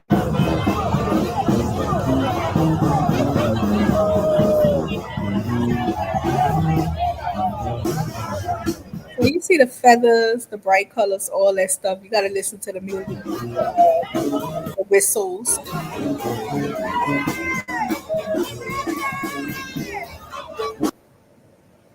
The Kaapse Klope take to the streets on Monday. They'll be celebrating more than 100 years in existence. Woodstock starlights have been sewing away for the past 45 years. So they started way back in I think it was the mid 1800s, and then it was shut down. And then they picked back up somewhere in 1980, but they dropped the blackface and incorporated heavily all the New Orleans second line and all that old stuff like that, okay? Every year, they make hundreds of costumes for troop members. Khadija Juma and 19th century. Thousands line the city streets to witness the 60 troop pageant. The city of Cape Town. Culture, we ready? They got some of them heavily got that Caribbean thing going on, but some of them, I think some of the troops do more of a New Orleans style. Let's go back.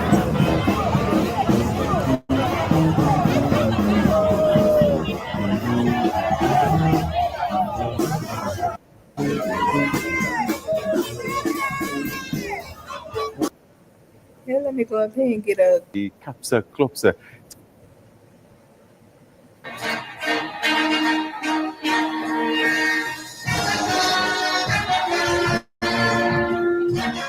Yeah, I know y'all familiar with that one. Oh.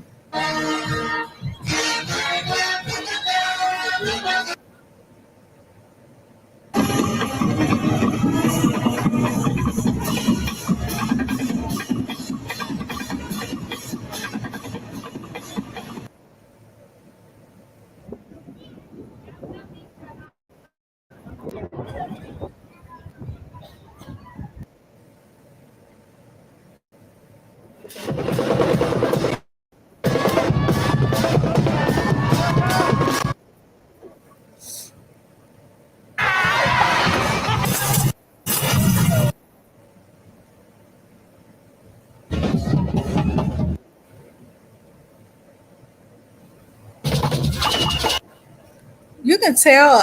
I'm picking up. I see the difference now between the different troops, the different crews. They call them crews in New Orleans, but the Black Parade, they don't have breakdowns like that. It's just one big old Black Parade. You know what I'm saying? But other people got breakdown in their carnival, like the white people, the Rex parades and stuff. They got breakdown, different crews. Okay. Um, this one have different troops. They call it cruise troops, and I can tell the difference from watching so many of the videos. Some of them have more of a calypso type of Caribbean thing going on, and then the Kaapse Klope, whatever it the Coon Carnival, they have more of a New Orleans style type of theme. So it's different ones, but they carnival theme is a little bit different.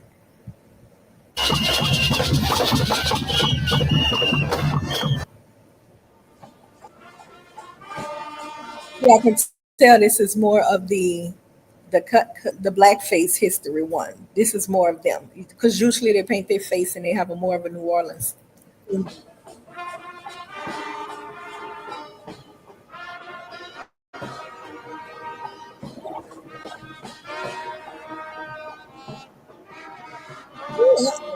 gotta upbeat that music though.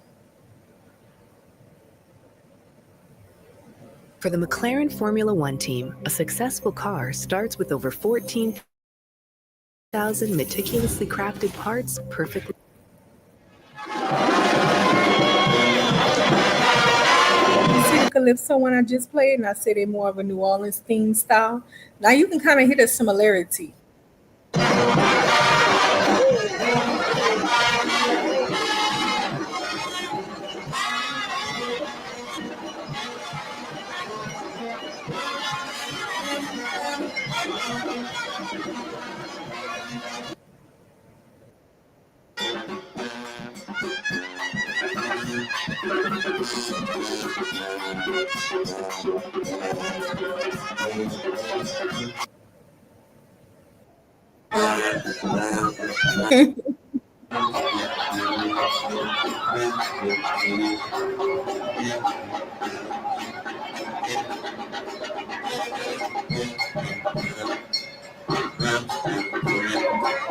All right, here's a Cape Town one.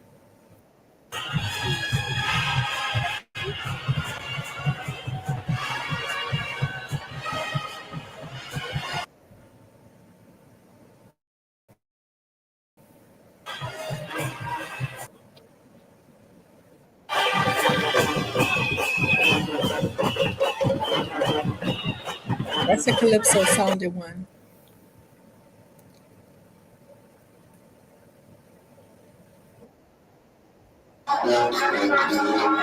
I wish I would have organized these videos a little bit better because I keep hitting the same ones.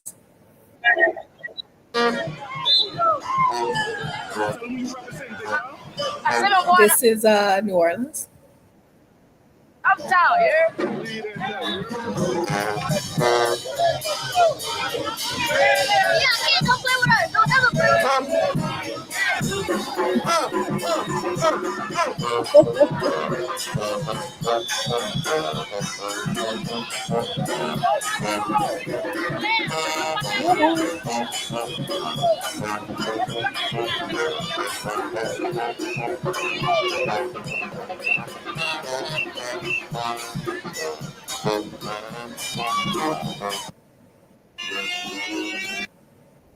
Our series is about a family who adopted a child. This is Natalia. Baby, my grandma loved her some second line, and okay, she been second lining since she was a young girl. She loved her some second line. She would go out there even in her upper age, 60s and 70s, and second line. You know, she wasn't getting all the way down to the ground and stuff, but I'm saying she would be out there with her rag and moving about.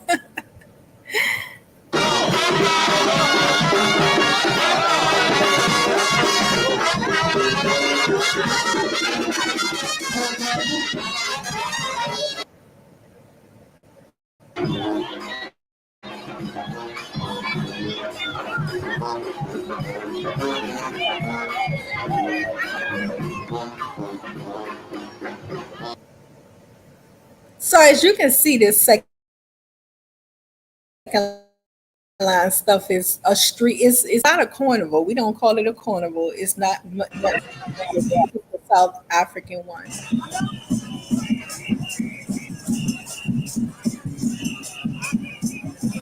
I think you guys got the drift.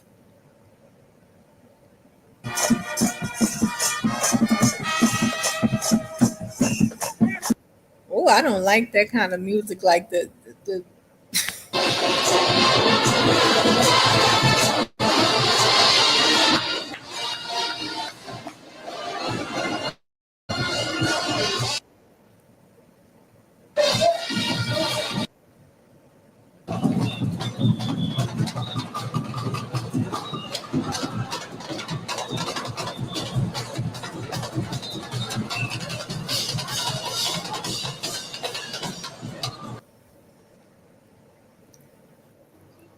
The Kaapse and of course the umbrellas is a big part of the second line.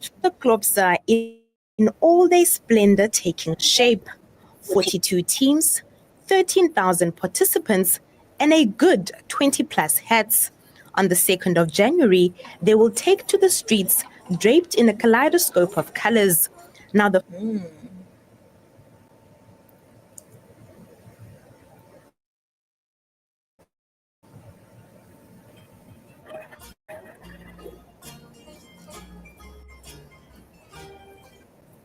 clubs parade the city center on the second day, dressed in colorful costumes, Blackface. carrying bright umbrellas, playing instruments, and singing. The origin of the Kaapse Klope can be traced back to the Cape's dark history of slavery. About 200 years ago, slaves were I'm not gonna The play too People much of District this right 6 here are distant. because I think you guys have the idea of what I was showing you, how they adopted the New Orleans traditional second line in music and battle. They do have them. They do battle of band, the battles of the band. I didn't pull those up. They have drumline major battles, dance battles, and stuff like that. So um, I'm not gonna pull those up. You guys go take a look at them and check them out. Okay. I think I made my point. Let me get into something different though. Wind down from that, and I'm gonna go into something different. But hold on, I'm gonna read my comments before I go into this other topic real quick. Give me a second. I hope you guys are having a heck of a good day. I know Miss Chantel is, you know, sharing what I found out, um, this history. And let me put it up on the screen so when I get ready to read, I know it's up there. All right. Okay, let me go ahead and read in the comment section right quick. I know this channel do attract, those other kind of folks that immigrants that you know, girl, whatever. Hey Chantel, hey Charlie, thank you again for the heads up about this carnival thing, girl. I had did a lot of reading and ooh, girl, I was like, but I had to do the whole video of it, as I had said before, because the last video I was reading and the videos wasn't even posted on the screen or anything. They also cultural appropriate HBCU stepping. What? Girl, stop! Charlie, you're bringing too much information. What? You gonna have me read every day about this stuff? Oh my God! Wait a minute. Now you say they're doing a stepping. They're gonna take the fraternity and the sororities next. Oh my gosh! I'm telling you, it is such a good thing we have awakened to what's going on. How these people are trying to just take our culture and claim it as theirs. That shit is spooky crazy. I made up a word, creepy though. It means creepy though. It's creepy. Cause they don't pay homage. Like if you pay homage, I'd be like, oh, okay, yeah, that's them, just whatever. But they act like it's theirs.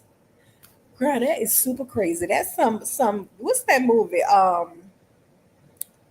Where the white female copied her roommate to the fullest and tried to take over her whole life. That right there. I forgot what's I forgot what that's called, but that's some creepy shit like that. They also they also cultural appropriate our HBCU, stepping and stroll with the South African gumball dance. Laugh a lot. They are getting on my nerve. Girl, that's so creepy. I'm gonna have to go look at that. Took from Jim Crow. I told you they are getting on my nerve. And we also created stepping because they took away our drums, and it was another ways to communicate after then. Incorporated it into the HBCUs. Okay. Cultural appropriation. Try about that. Oh, cry about that. Okay. Spellcaster. Girl. And Charlie Shaw us. Why all FBA debugging? Debuggings? Okay, girl. And they act like they don't understand what we saying. What we saying, that's hella disrespectful. If you're gonna incorporate or use our stuff, pay homage. Hello. Give a shout out or something. Hello, Chantel. I am new to your panel. You're not new to my panel because you ain't come on the panel, and I'm not familiar with who you are. And the one thing I'm not about to do is argue with an immigrant. You guys have different mindsets. Period. And I'm not about to waste any more of my precious time arguing with people of different mindset, trying to get them to understand where I'm coming from because your minds are narrow and you don't understand anything. You have this mentality where you take what you want. You think you can take people's culture and just absorb it into yourself and claim it for yourself. I mean, that's crazy. So I'm not about to do immigrant fusses back and forth. You know what I'm saying? I'm not for that. So you wasn't on a panel, you was in a chat. Welcome to the chat. As long as you be respectful, you good. At Charlie Shaw, you see that's SA, South Africa, but we Nigerians, we don't be bugging y'all. Oh, excuse me, honey. Sweetheart, let me tell you about Nigerians. You're the worst of them because you know what you do? All you do all day long is steady hop up in people's face talking about you kings and princesses and chief and princesses and you doctors and you lawyers and like don't no kind of black American have no kind of degree until you came here out the blue and was able to get a degree. So that make you some sort of genius or something. No other black person here had gotten degrees or anything. Y'all just came and started getting up all the degrees and it makes you special. Really? But you guys constantly harp on the piece of papers you got, which means nothing. You're always trying to make people think that you're better. You're the best version of whatever. And unfortunately, that's a sad thing because you come to America with that tribal mindset, who is better than who. That's all you guys do is fuss over who's better than who over there. You can't help each other. You're too tribal, and you come over here and do the same thing to us. We're better than you. We're better. We got degrees. We lawyers. We doctors in a foreign country that doesn't treat you lovely either. You have your own country that you refuse to go back to. And other Africans have ganged up and said that you are the particular group of Africans that nobody should trust. Okay? Moving along though, Miss Chantel gonna keep it real. You know what I'm saying? We can be cordial, but I'm gonna keep it real. All right, so Spellcaster said, oh, Charlie says, Spellcaster, you are all the original bugaboos. Now we don't have to give a crap no more. It is what it is. I know that's right. Charlie says, Spell, you are all busy trying to be indistinguishable from Black Americans in 2 generations. Girl, tell me about it, girl. They acting like ain't nobody else got degrees before they came here. Or have more degrees than them. The buffoonery. Chantel, look up the South Africans Gambu. I'm gonna look that up, dancing. You'll see what I mean. Talking about, girl, take. Very much. The Olympics started in Africa. It was originally gladiators, but U.S. had to water it down and turn it into turn it to Olympics. Well, baby, make it known what the white folks did to the Olympics and stuff, because we don't know nothing about that. Don't come crying to us about what the white folks did. We have an idea how they are, but you go ahead and do the research and share the videos, okay? All right, spell. And then girl, it's true at Charlie Shaw. Oh, okay. At Charlie Shaw. It says, was my Milli Vanilli FBA or Jamaican pop group wearing spandex? um, I can see them being Jamaican. I didn't know that they were Jamaicans, but now since you said it, I can definitely see Milli Vanilli being Jamaicans. He says Shaw was us Milli Vanilli FBA or Jamaican pop group wearing. I think they were Jamaicans. They were called Black Brits.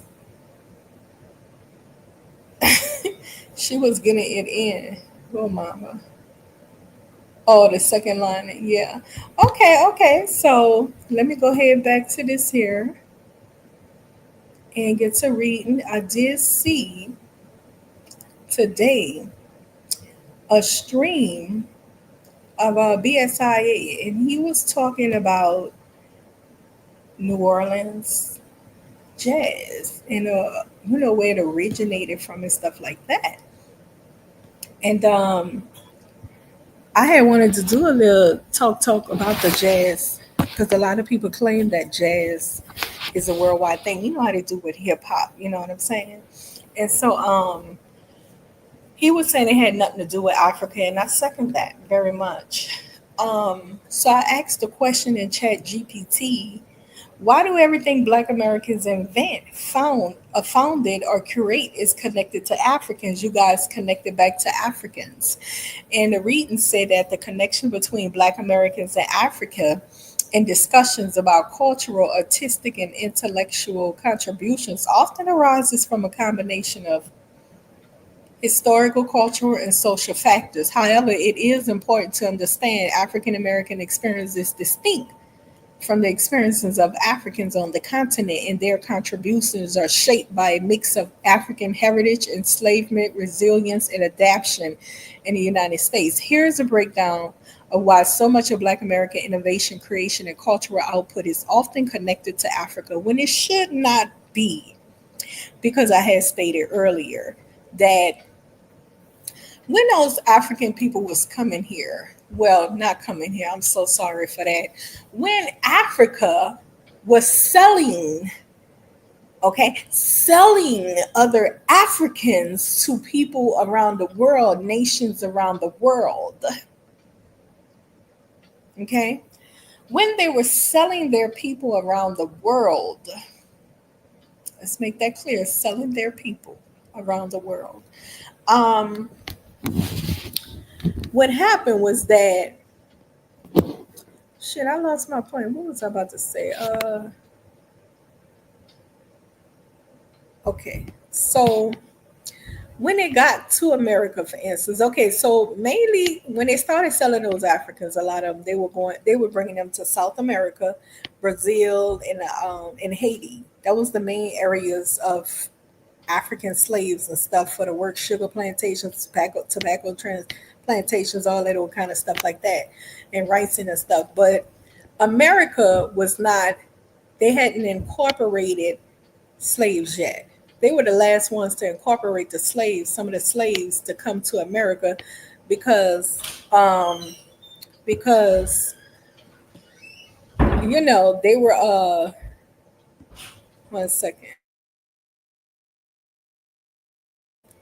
They had just incorporated some of the slaves, and it wasn't like loads of them they sent to South America, Brazil, and Haiti, and the islands and stuff like that, the Caribbeans, all around the islands and stuff. It wasn't like that. When it got to America, it was few in number. It wasn't a whole lot of them that they brought to America and clumped them in a region of the Southeast America, plantations to work the plantations. But it wasn't a whole lot of them at all. It wasn't a lot of them. So the people had through the trials and tribulations and all of that. Same thing with the American indigenous people was going through. They began to intermix with these people. They became allies with these people against a common enemy, and they began to breed with each other, to mix with each other, and have children with each other, and all type of little things. And um, just like we have biracials in our mix, we have a biracial who may have hold on a second.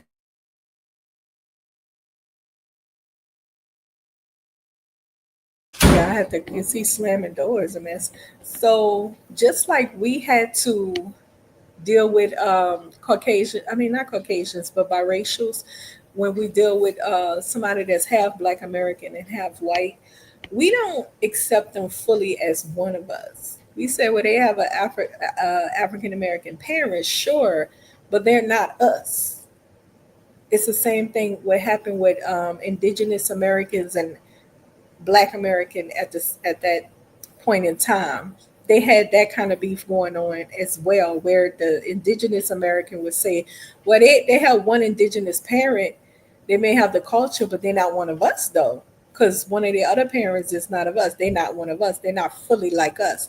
They had that sort of thing going on too.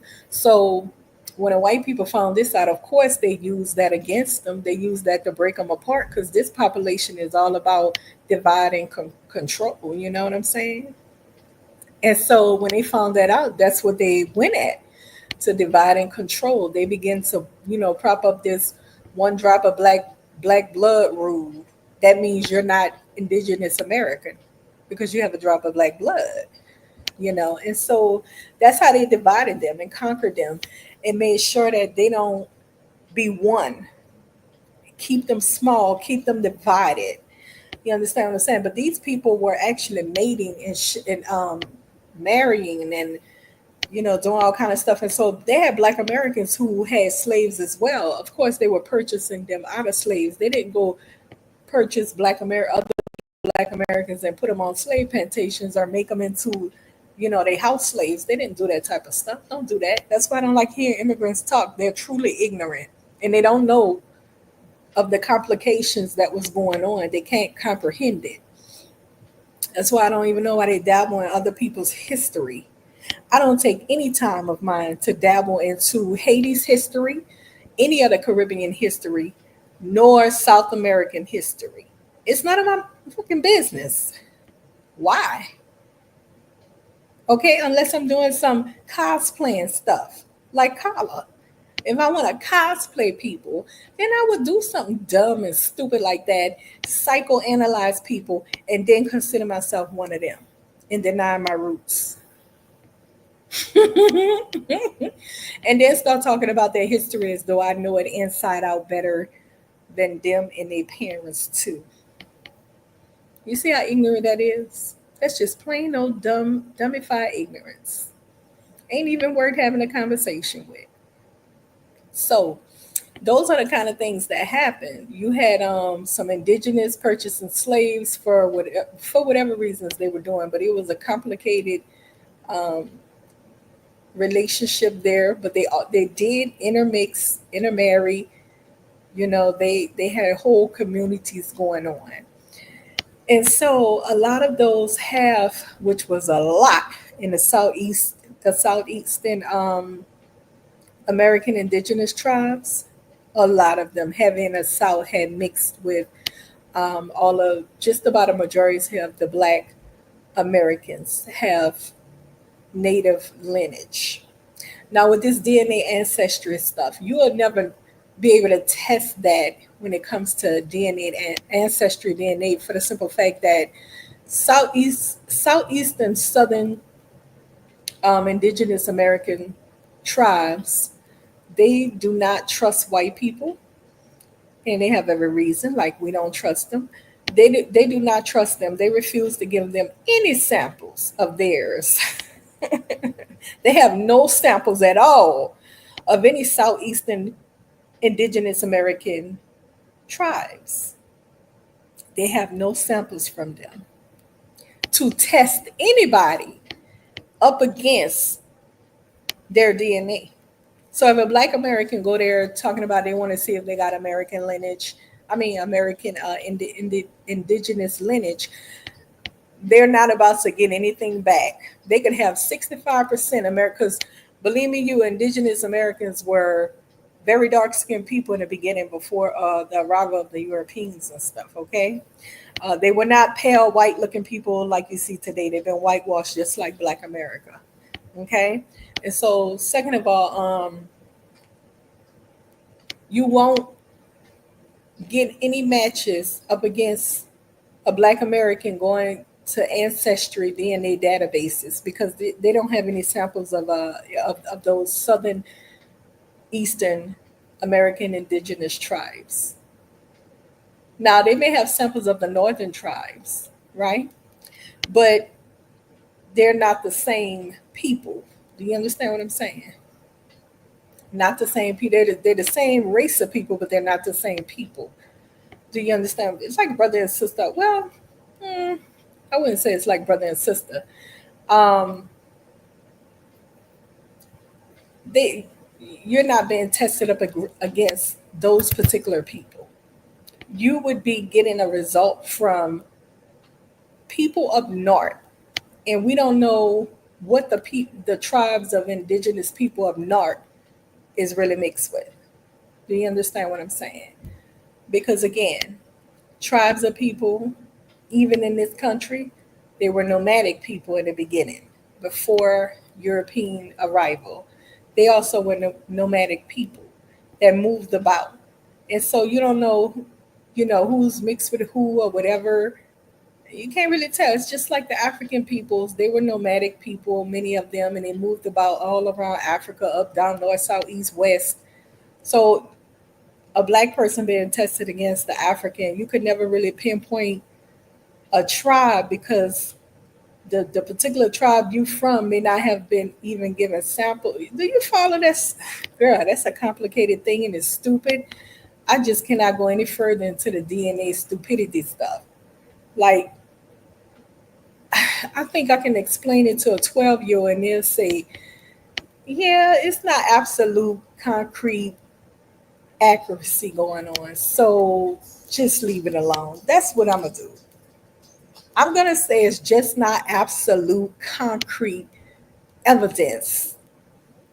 Because even when I read about some of the Asians, if a person is being tested up against Asians, not Asians in general, I'm saying, but say for instance Japanese, they grouped some other tribes that live in the woods or whatever. They grouped them up under Japanese. Like, it's too much. It's stupidity. It's too much. It's not concrete, actual, factual evidence. Okay. And so any Black American person looking to see how much DNA percentage they have via ancestry DNA, I just don't know what to tell you because that is ridiculous. Do you know to become a tribal member, they do not accept DNA, a lot of them? They know it's whack. They do not accept it. To become one of theirs, you have to be able to orally give an oral history and try to prove some things. Now, my family lineage on my mother's side traces back to a full-blood Cherokee Native woman by the name of Rebecca Bean, my great-great-grandmother. Okay, hold on. Let me take that slow. My grandmother's mother.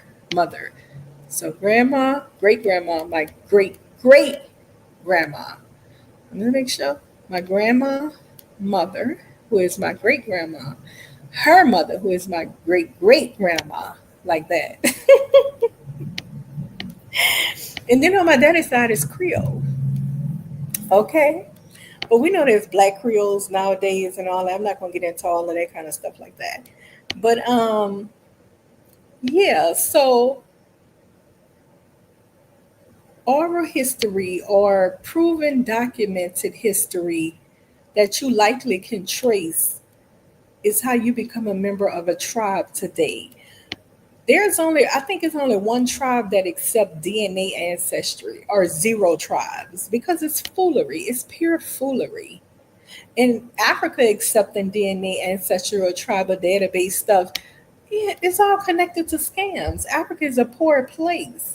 So of course, if they can get you to come there with this fake DNA shit, of course they're gonna say, yeah, if you can kick some, if they say you got some Nigerian, come here and we're gonna, take all your money and throw your ass back over there when we finish squeezing you dry. Okay. But let me get back to the topic. So I wanted to get into this because this is a little deep. And the reason, I want to go into the reasons why they do this.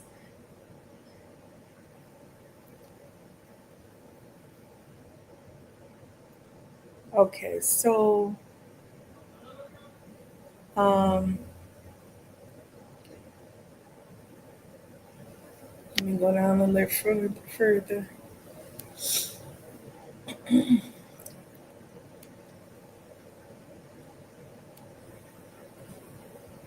Okay, so there we go. Here we go.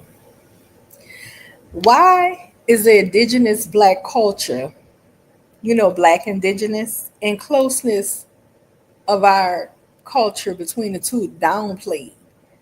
Black Americans have more of a mixture of indigenous than African influence. Here's why I say that. Because, once again, when Mama Africa was brought here, the African slaves, the females, she was having the enslavers' children. The daughters that she had that was biracial, they ended up with an enslaver's child. That's damn near white, right? You got a biracial woman that's half black, half white, and then she gets pregnant for the enslaver who's white. That's Drake looking child, okay? Halle Berry looking child. And then it goes on, her child, you see how it traces back into white? And then it can it can trace back into black as well, because some black men were having children with black women. It depends, not a whole lot.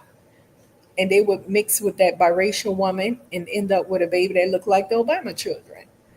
And it depends on who their children ended up impregnated, what seed they impregnated with. Do you get what I'm saying?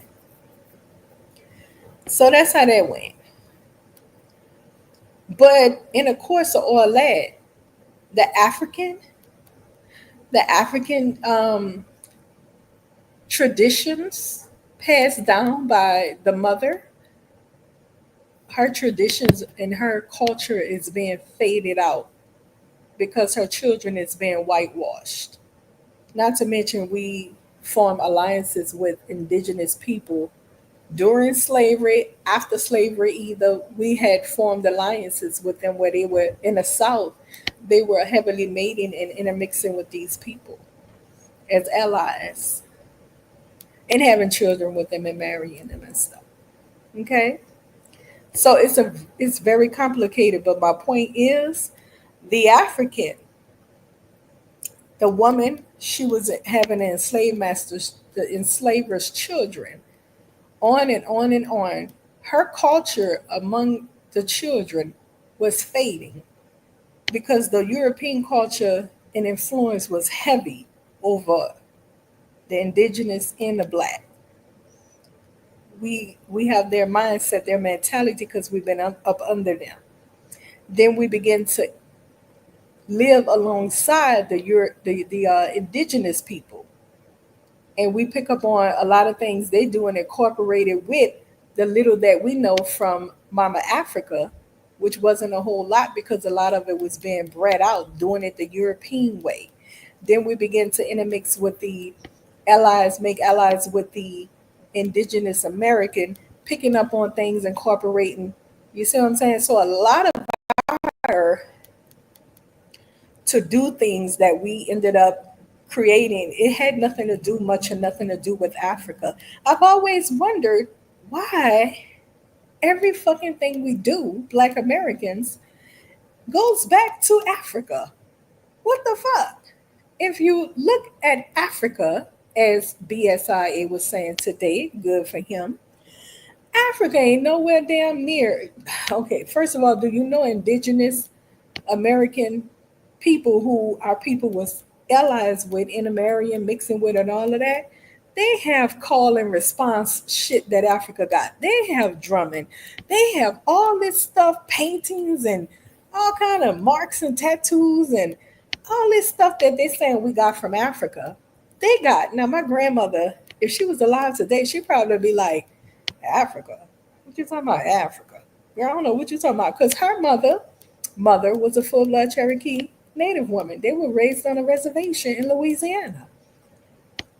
Yes, her children's father was a black man, but the mother raised them on a reservation.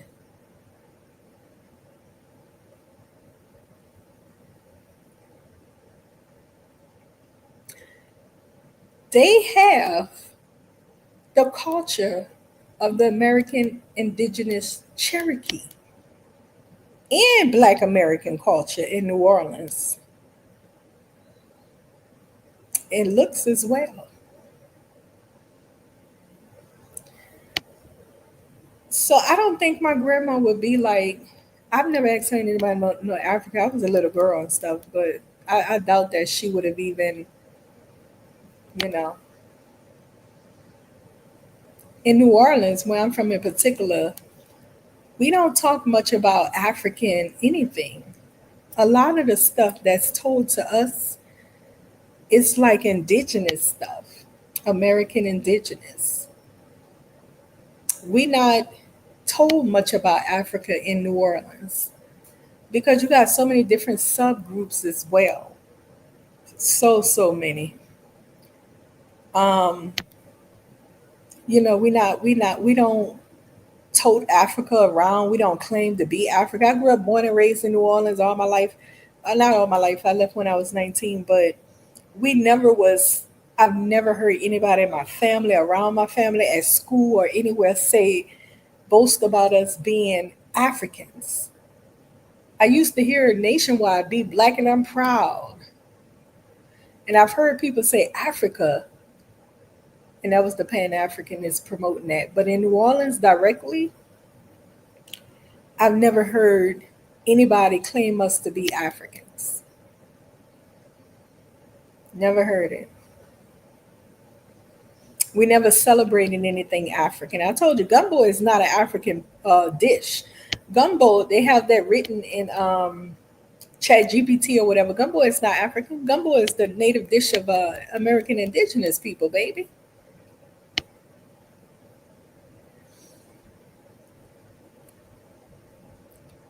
So a lot of stuff we do, especially in New Orleans, is not African. Mama Africa has been bred from us so long ago. So long ago. The people begin to have children, and the children were half breed and continued on half breed and continued on with Irish half breed, with indigenous half breed. You got Africans here in these Pan African Caribbeans and stuff cosplaying Black Americans like they one of us. No, you got to call yourself African. No, that's what you call yourselves. You're from over there, and we don't know what you do over there. Maybe you're 99% African or something. We don't know, but that's none of our business. Don't come telling us what we should identify as, because you don't know the culture. It's hard for them to even believe that we have indigenous bloodline. This shit is hard for them to grasp. They don't know our history. Oh no, like big old retards. Oh no, you indigenous. Why you talking about you indigenous? You're not indigenous. What the hell? Excuse me? No, you got to believe this DNA. No, retarded bitch. You believe the DNA.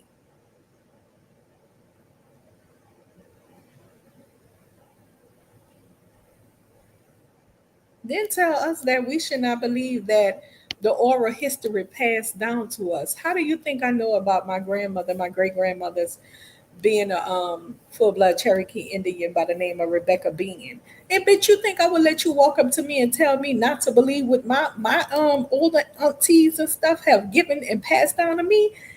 You would get laid the fuck out if you go to New Orleans or anywhere in the deep south and tell somebody who the fuck they are. That's why I say y'all internet goofies. You're mental, you're internet goofies, you're immigrants cosplaying Black Americans trying to target us for money. O'Shea came out and admitted it. The Pan African ain't nothing but a cult movement connected in America in Africa. They're gonna scam your ass from America to Africa. They're gonna put your ass on a trip like diners do for overcharging you for a so-called African luxury tour, which doesn't exist. He ain't gonna tell your ass to watch out for the cannibals, or he gonna tell you none of that exists. That's just African folklore or some shit. The white man lies. He don't want you to come here. That's why he telling you them lies. But they come over here a lot. He don't want you to come here. That's why they telling you you liable to get ate up or some shit. Raped, kidnapped and sacrificed and shit. And don't bring your fucking dogs, them little chihuahuas and stuff. You must be crazy. Okay? You're gonna be overcharged for every fucking thing. Soon as you get off the plane, by the way. Number 2, don't get mad and sassy when you realize that they have more respect for non-blacks. They're gonna serve.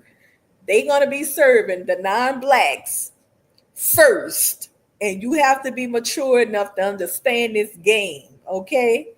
They're gonna be serving the non-blacks first. Oh, really? Why is that? Well, it's just their mindset. What you mean it's just their mindset? Why the fuck would they serve the non-black first and I got money to pay too? What's the difference?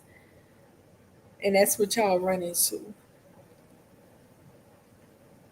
A bunch of jokesters playing in y'all face. And when he get you over there, he gonna get his people that he's connected with over there to empty your pockets more. Oh, that's this person. Let me hook you up with this land developer. They got you here. My buddy right here, he got you. All of them scamming your ass. Do you not know O'Shea said this? All of them know each other. I mean, when I heard him say that, I was like, boom, I knew it. I knew it. All of them know each other. It's a whole fucking cult. And then Colin wanted O'Shea to drag the Ados FBA family to make the Pan-Africans feel like he's a part of them. No, you got to show yourself. You got to show yourself to be one of us. He was demanding that this dude who claimed to be Ados FBA drag Ados FBA in order to show his loyalty to cosplaying Caribbeans that's Pan-African scammers. All of those people over there in Africa that be doing videos, they all know each other. All of them, including the ones from the UK. All of them is in a cult, connected. They're going to empty your fucking pockets and have you coming back home with $6, okay? And you're going to be thankful to God you even made it back home to America or the UK, fucking around with them people. Anytime somebody telling you to forget what your ancestors passed down to you, your family members, they want you to trust them over your family members and trust a piece of DNA bullshit over your family members. But all Africans don't document shit. Do you know half of Africans don't even know how old they are? Like, the motherfuckers don't know how old they are. They don't have any systems set up to keep track of shit. And if they do, I can guarantee you it just started in 2005 or 6. They don't track nothing. Everything is oral with them. Even their ancestral lineage is oral. It's passed down information, everything. Do they even have history books? How? And what the fuck you talk about? I doubt they have history books. I doubt it.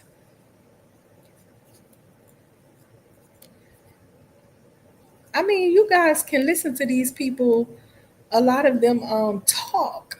I'm appalled by some of the people because you can listen to these people's speech and you can hear the animosity and the dislike for Ados FBA family in their speech. You don't judge a person by what they say, is what they do. And in this case, they're online, right? So we're going to listen to what they say how they moving. In this case, since it's online, you can listen in on a speech. They're not in front of you. So listen in on a speech. And if the speech is derogatory all the time, like Dinah's, for instance, derogatory all the time towards the FBA ADOS family, you should understand some things, his standpoint. You should understand the author's viewpoint, the narrator's viewpoint. And his viewpoint is he doesn't really like you.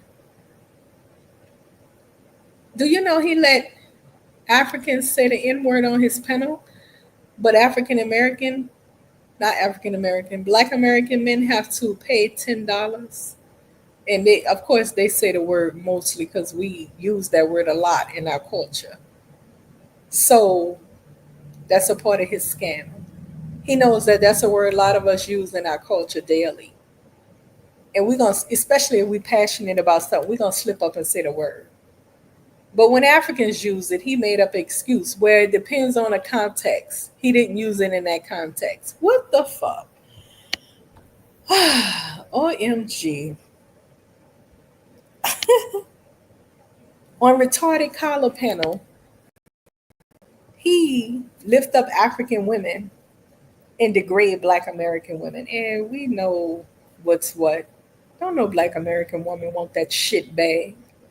Excuse me, but I'm just being honest. Girl, if you don't, girl, if anybody accuse me of wanting something like that, you best to get your ass on. Like, some things is just highly insulting. Like, why would I want him? This your man? And you think I want this? Girl, don't insult me like that. Shit. I don't think so. I've seen him in his younger days in the photos and stuff, the videos, and still wasn't lovely.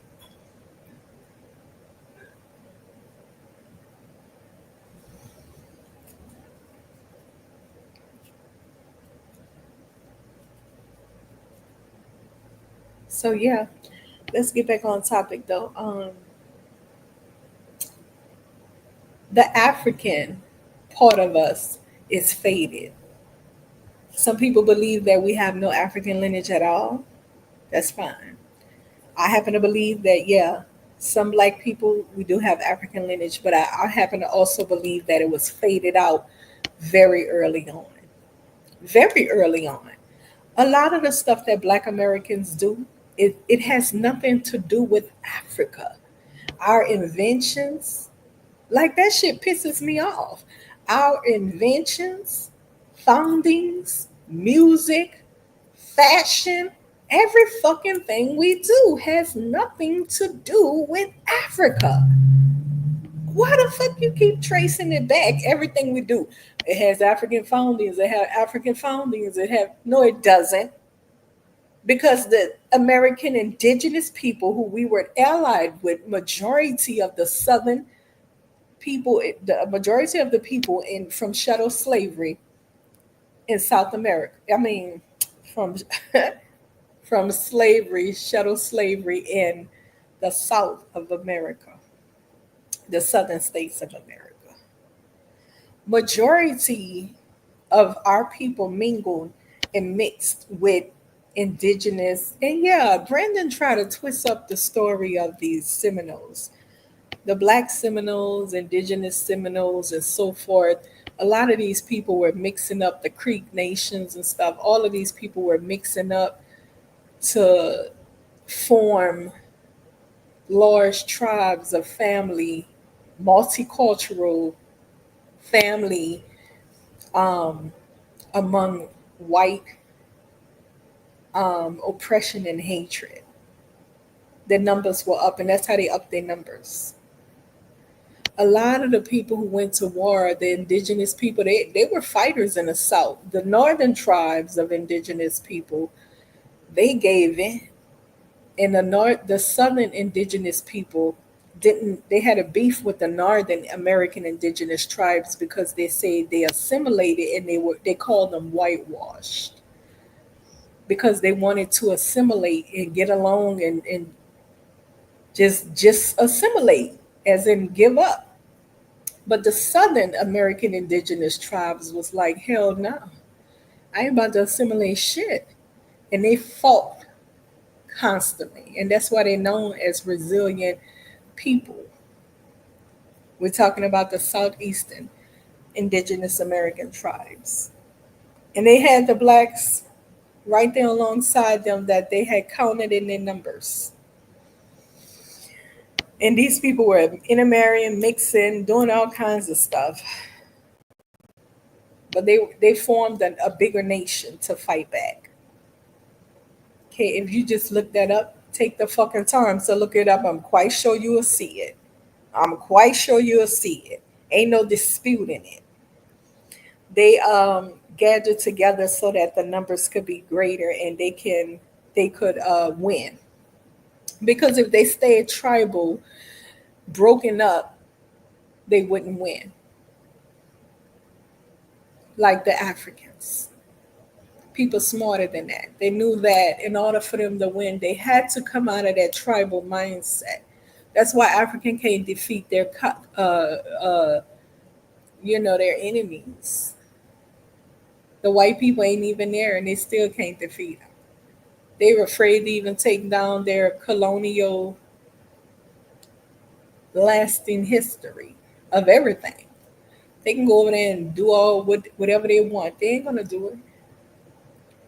Because this tribe, the white people befriend and say, here, we're gonna give you these guns and this right here. And we're gonna make you ruler. And the other tribes gonna end up fighting. They're gonna end up fighting with the other tribes and so forth.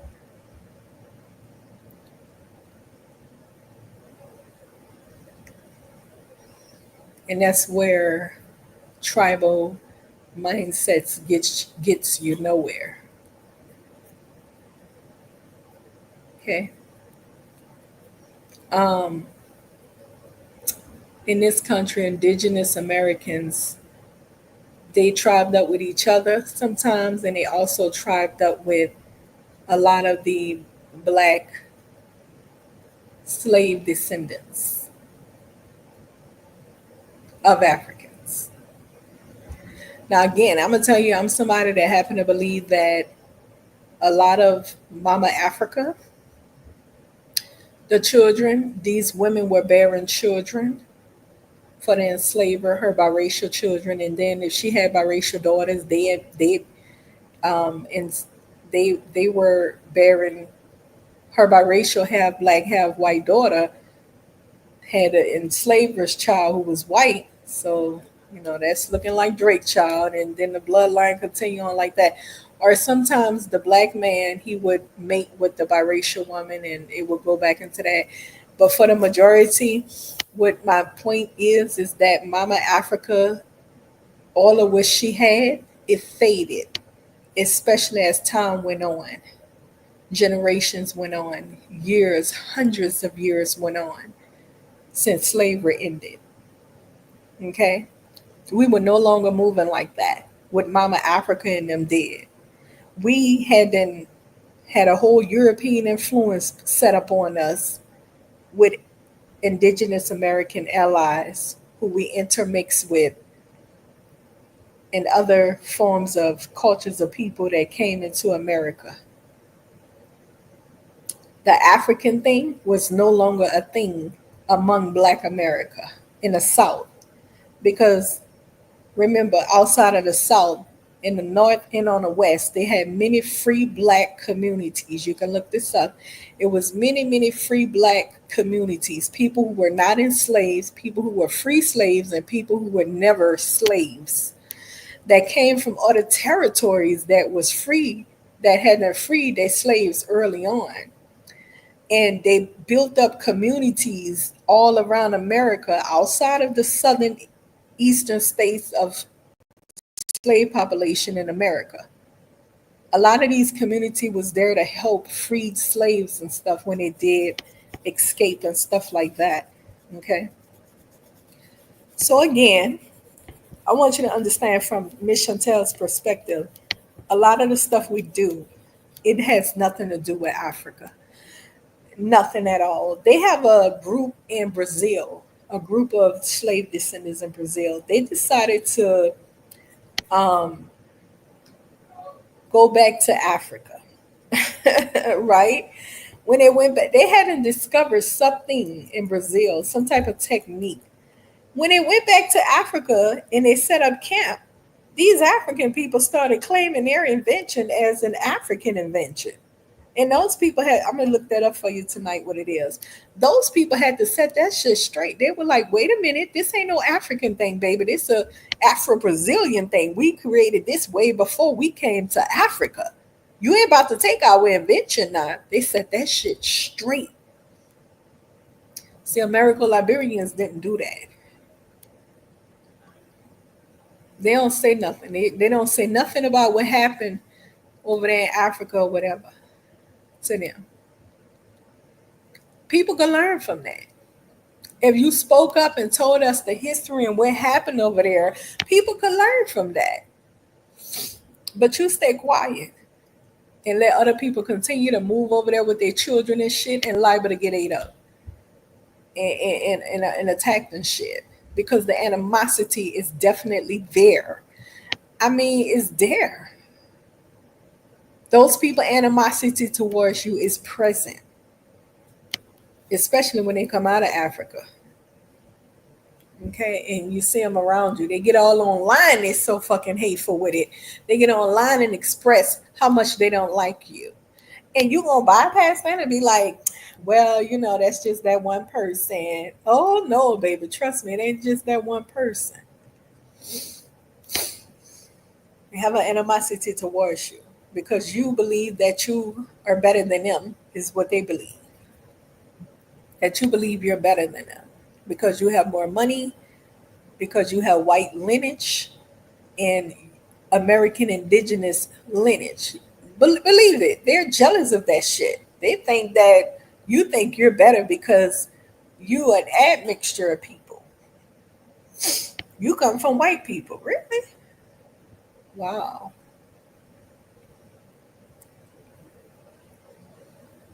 They say the same thing about South Africans. They want us to worship them, and they only successful because they come from around them white people. If it wasn't for them white people, they wouldn't be who they are. What? We do know about the Zulu parade, the Zulu nation, right?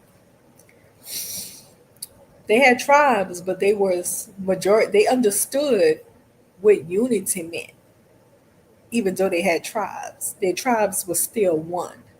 They understood how that worked.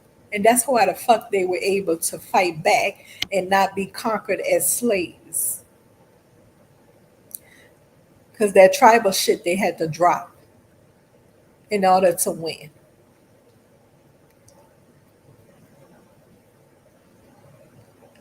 Now I'm gonna say this: we have been removed from Africa for hundreds upon hundreds of years. We are no longer African people. We don't carry any African traditions. Everything that we invent, founded, and do and create has nothing, absolutely nothing. It's just common sense that should be present in you by now as an adult. Common sense. It has nothing to do with Africa. Nothing at all. Africa has been bred from us hundreds upon hundreds upon hundreds upon hundreds of years ago. We don't carry African lineage. I mean, African mindset or anything. We don't even carry the culture of Africa. Everything we put our hand to and mind to has nothing to do with Africa. It doesn't. That call and response shit, that's what Native Indigenous American people do. People we've been up under, socialized with, aligned with, allies with, breeding, mating, intermixing, and even in complex situations. We definitely influenced by them, and they were definitely influenced by us.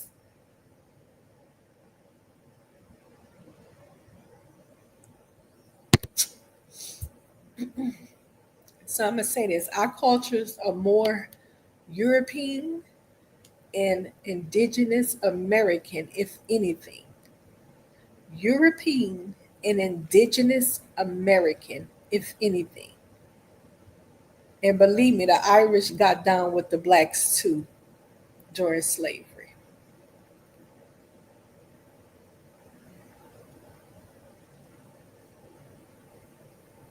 Okay? So I was like, why the fuck they keep on tracing everything Black America do to back to Africa? That's not true. Everything we do is not rooted in Africa. That's been erased from us. But what they try to do is erase the indigenous American from us and keep us Africanized. I don't know why. But let's read about it, right? Since we own it. Because, my understanding, I'm like, that shit ain't making no sense to be keep on telling us. Once again, I said it. They're telling us what to think about us. You don't let somebody else tell you what you know isn't so. That's like me telling an African, oh no, baby, you're not Nigerian. Let me tell you what you really are, sweetheart. No, no, babe. I know your grandmother and your great grandma told you you was Hausa or something like that. But no. I did the research and stuff. Let me tell you who you really are, sweetheart. What the fuck? How out of line is that? Shit, you deserve a whole ass whooping. Gonna tell this person to ignore what their relatives have passed down to them and go off of what you say. And that's what we do with Caucasian people too, Black America.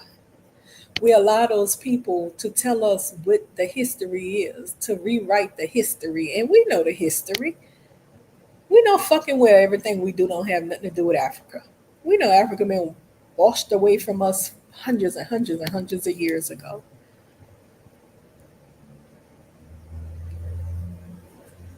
Nothing the fuck we do have nothing to do with Africa. Nothing at all. Where the drums, where the call and response, that's all native shit. Where the gumbo? No. Gumbo is native dish. Don't even fucking play. That's a native dish. I'm born and raised in New Orleans. I can tell you it dates back to native people. I don't care that black people added okra or some shit and that's what Africans eat. Get the hell on with that. You know where we scratch records? It's an African thing, really. The poem, Chantel, we're so expressive because that's how Mama Africa was. What the fuck Pan-African shit is this? And they promoted that Pan-African stuff real heavy. It's a cult, by the way. The white people is set their asses up to get us to get the fuck out of America because they don't want us in America. You know what I'm saying? They don't fucking want us in America. Ever since slavery ended, they've been trying to get us out this country for a long time. They pushed drugs in the community and try to ruin us. Then they did all kind of bad shit in our community so the police can come and put all the men in jail. And they do all kind of shit to our communities. Like they purposely set the shit up. Did you see that show just recently where they will park cars in the black community and wait for somebody to steal it to bring them to jail? Are you fucking serious? That's like putting a bag of groceries in front of somebody's door, and if they take the shit inside and eat it, you're gonna accuse them of stealing it and they hungry? Oh my gosh, child. Listen, the last thing we should be doing is listening to them Caucasian folks tell us who we is. Tell us we need sunscreen and we need vitamin Z. And no, that's what you need, sir. Not us, you. Listen, we have to stop listening to Caucasians tell us who we are. Fuck Africans and Pan-Africans. We know they stupid, dumb, and being used. The Pan-Africans ain't nothing more than a cult set up by Caucasians to get us to get the fuck up out of America. I said it.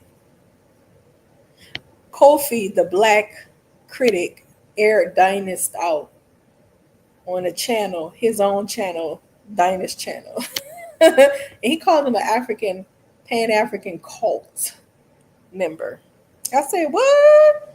Wait a minute, he knows something I don't know, because I thought it was that there was weirdos. There's something about them weirdos, like something creepy about them. Yeah, they're being paid to promote that move back to Africa shit because the white people don't want us here. You know, way back, this ain't just starting now. Pan-African is a thing go way back to when slavery ended. That shit, they were paid to get us the fuck about to promote that in our area, in our neighborhood, to get us up out of here. Ships and shit was, come on, come on. Dinah said one time it was poor white people that was funding the trip to Liberia. Is he stupid, dumb, or crazy? Boy, why don't you take some time out and research stuff sometimes before you just make stuff up? He be making stuff up, don't know what he's talking about and stuff, but he immigrant minded. You know, you can't entertain him on that level. But listen,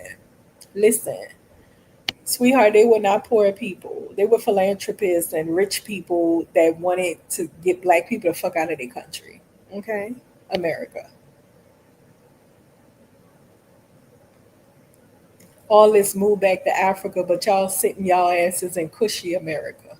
Make it make sense. So they paid to promote that in our areas to get us out of America. Still today they push it with the hopes of getting money and stuff. You know, they're still trying to get us up out the country. Well, you can go to Africa and build a house for $54,000. What you get in America for $355,000. And it's better quality over there. Yeah. Now, why would somebody want to go move in the fucking jungle around a bunch of people that clearly have animosity towards them? Listen, overcharging you for everything in serving non-black people before they serve you. Are you fucking crazy? I would never. My sister's husband was saying that he went over there and they worship the white people. I was like, oh, you could never. Once I see that, I can't fuck with nobody like that, baby. I can't fuck with that. Like, I need winners on my team. Winners don't think like that. Winners don't worship humans. I don't worship no human like that.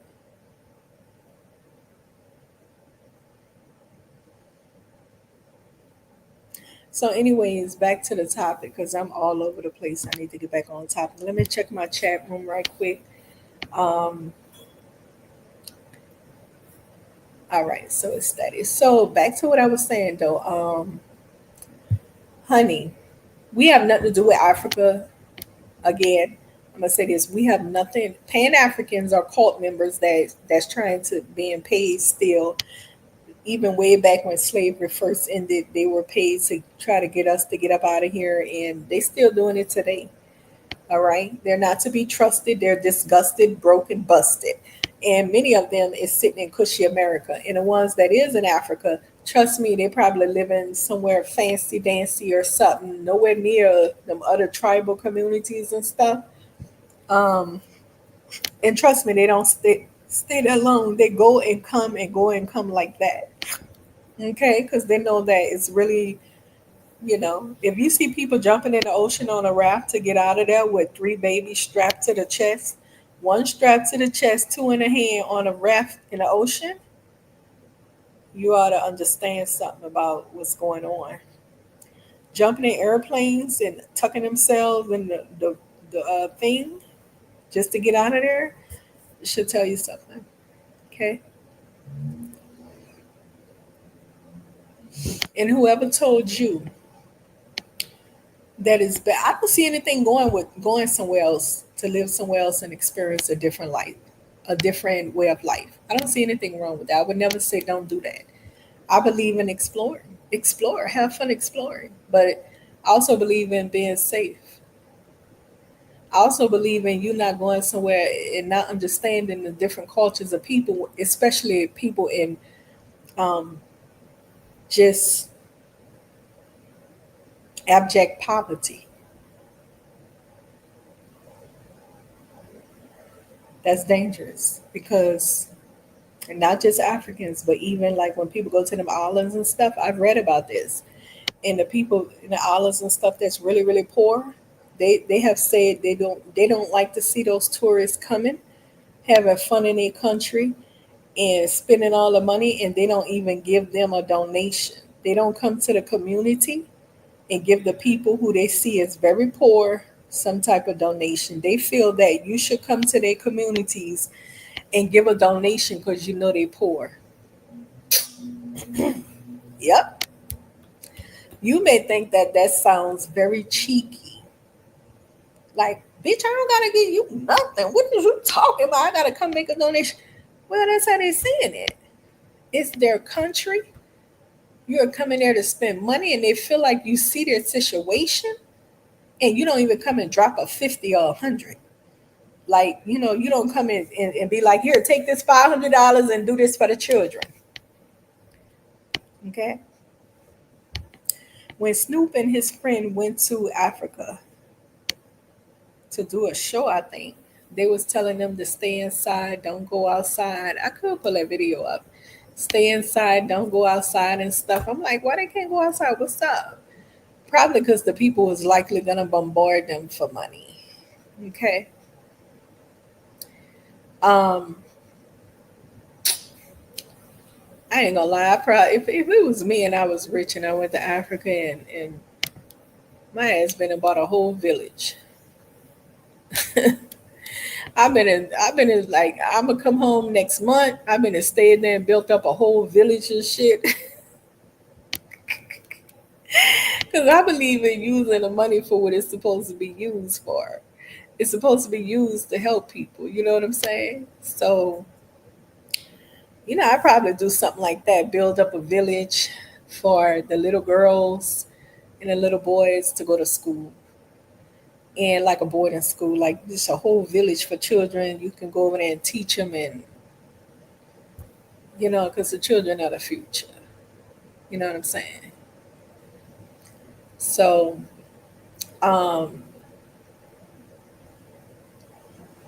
that's how those people feel. Like you should give some type of donation to them, knowing what they're going through, and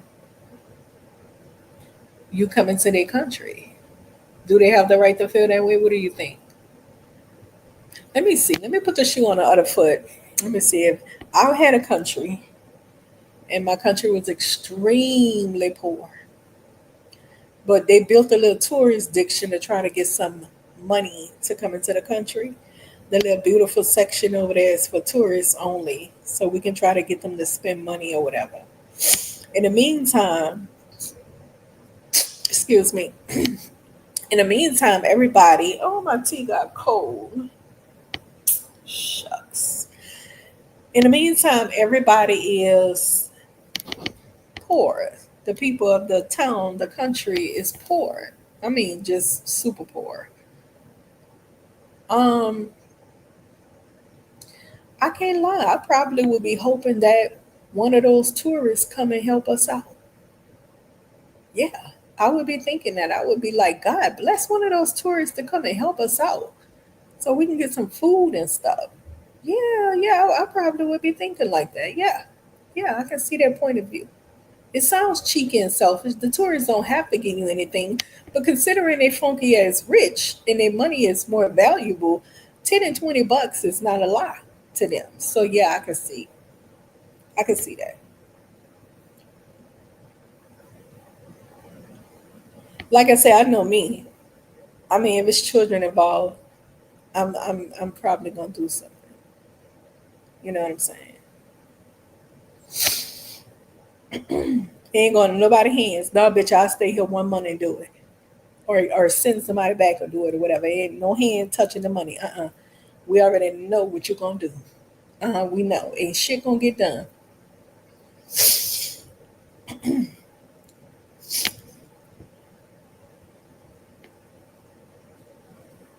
So again, let me go back into my topic and wrap this up. Again, we today, everything we do, it has nothing to do with Africa.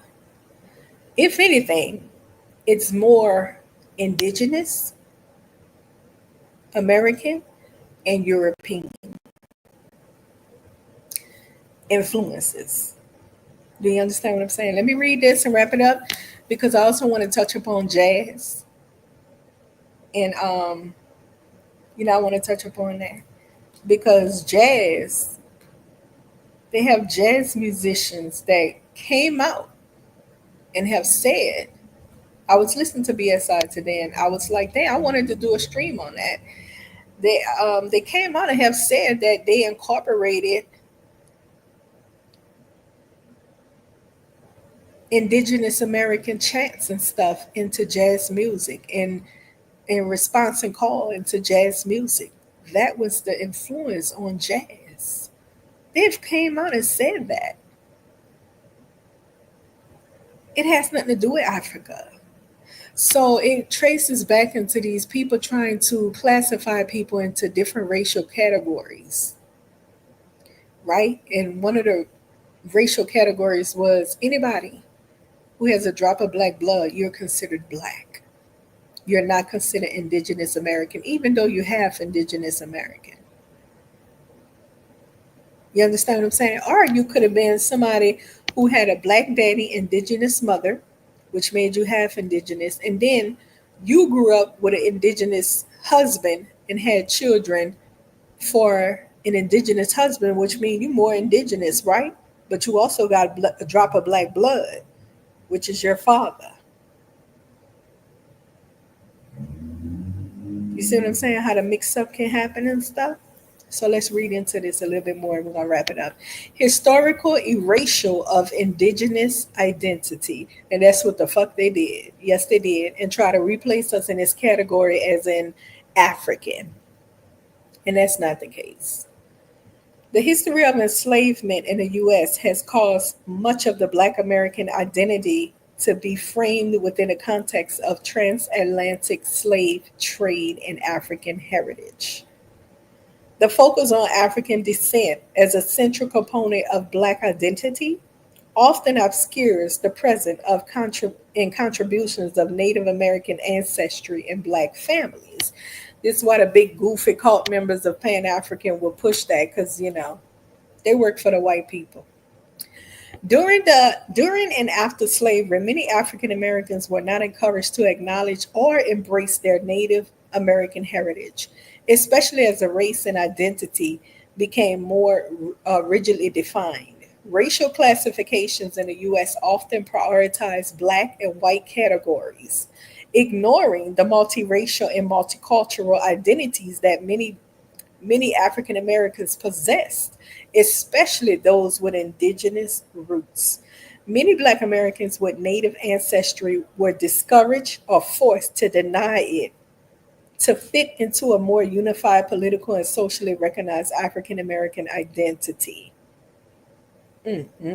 This was compounded by the fact that indigenous people themselves were often marginalized, displaced, or forced into assimilation. Right. This the workings of the white man rewriting history.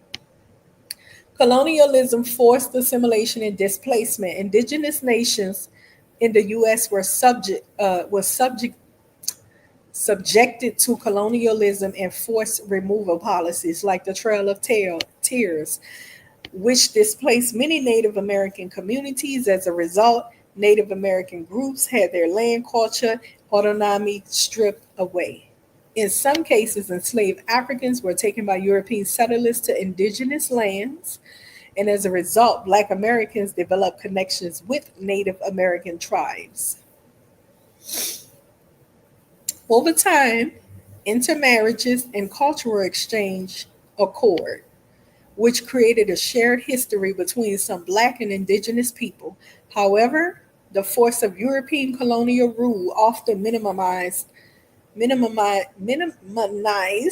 or erased this history. Many Native American groups themselves were divided and disenfranchised by the U.S. government through legal systems and policies. This forced assimilation and disruption of indigenous culture practices led to a breakdown in historical continuity of indigenous traditions with Black communities. Racial identity in politics and the one-drop rule.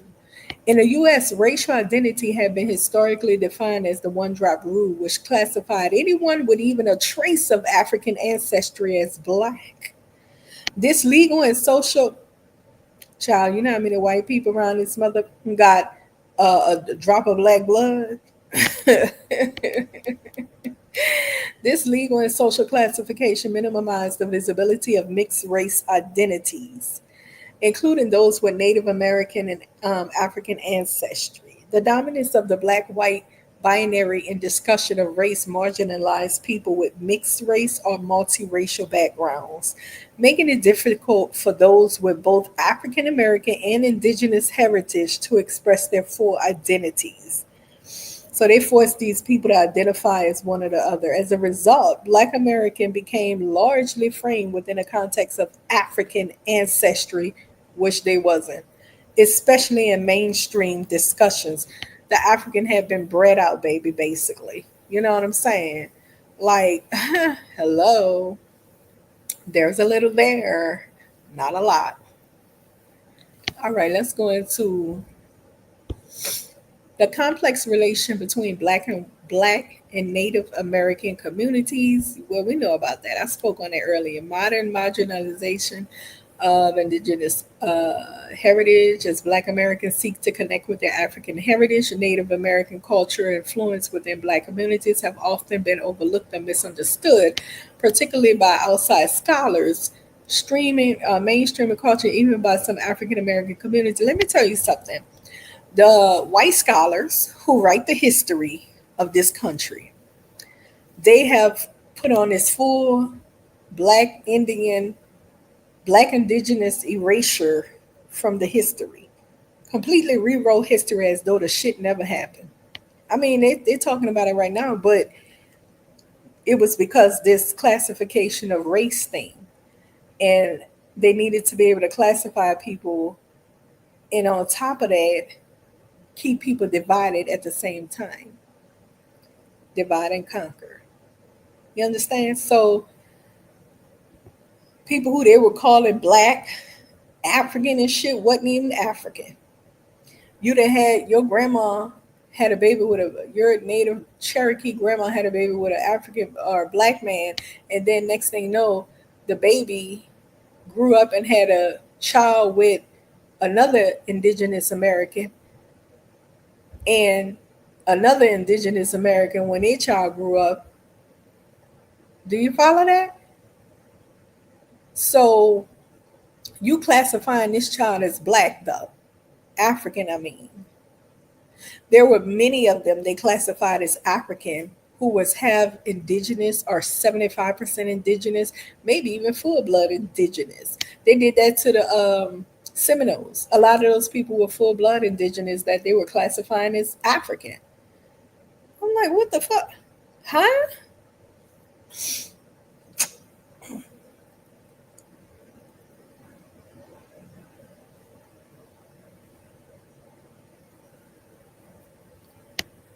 Cultural contributions from Black Indigenous Americans. Black Indigenous Americans have made significant contributions to both Black culture and Native American culture. That's right. In music, artists like Charlie Payton, a Black Indigenous blues musician, blended traditional Native American rhythms with blues. In literature, authors like Sherman Alexie, who is Native American and has Black ancestry, explore themes of Indigenous identity and Blackness in their work. In activism, the American Indian movement and other Native rights groups have historically had Black Indigenous activists at the forefront of their efforts. Let me tell you something. In New Orleans, I'm speaking in New Orleans where I'm from, a lot of shit that came about in New Orleans. Zodiac music, all that stuff. A lot of stuff is heavily influenced by American Indigenous. It's a blend of Black and American Indigenous. Black is more, I told you, Mama African been bred out a lot. Black is more European than anything. We have no mindset of no African. We don't fucking think African like. We don't have the mindset. We don't think like them. We don't do shit like them.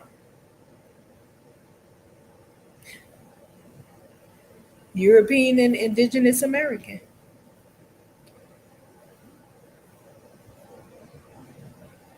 It's European and indigenous American influence. My son didn't grow up in the South like I did. I explained to him he doesn't know the culture in depth like I grew up in the culture in depth. He didn't grow up like that.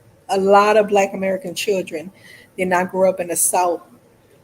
A lot of the families started migrating to the North and the West and all that. And a lot of the children lost ties with Southern Black culture of America. It's a different kind of vibe outside of the South when it comes to Mississippi, Alabama, Louisiana, North Carolina, South Carolina, Florida. It's a different kind of vibe outside of that. A little bit of Arkansas, a little bit of Tennessee. It's a different kind of vibe.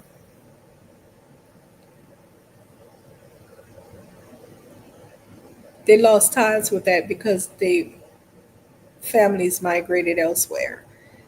And so because they don't have those strong cultural Black ties like that, a lot of them are open to white, a little bit of whitewashing. You understand what I'm saying? I explained that to my son in detail. And I said, that's like an Oreo. Black on the outside, but white on the inside. Ah, yes, indeed. I tell my son, here, use your white voice. Call here and say this right here, babe. Okay, listen. Mm-mm-mm. But he gets a lot of it from me. So he learned the South through his mother. Again, orally being passed down to him from his mother. But if somebody walked up to him and told him, don't listen to what your mama say, she don't know what she's saying. You actually African and whatever. I'd be like, boy, we're gonna get away from that retarded motherfucker. That motherfucker is super crazy telling you what to think and who to trust them over your mother. Are you crazy? You must be tripping, honey. So it's like that. Okay.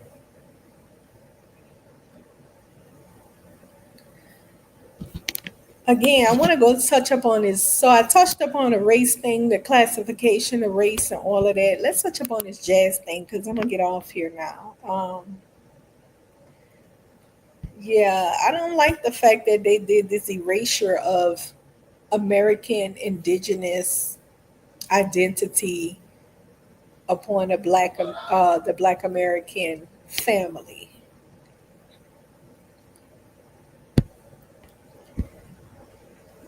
Um,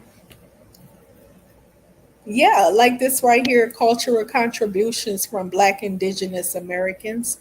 A lot of our music and stuff in New Orleans heavily influenced by the indigenous people. The Africans and Pan-Africans want us to say is them. Bitch, please, what have you, what, like what? What the fuck? What in the South that you think you fucking created? That's the white people with that talking about, oh, it dates back to Africa if it's Black people. For real? I don't think so. No, sir. That's what white scholars have rewritten history and taught Black people. Everything you do date back to Africa. No, it doesn't. It's a lie. It's a lie to the dirty D. It's a lie.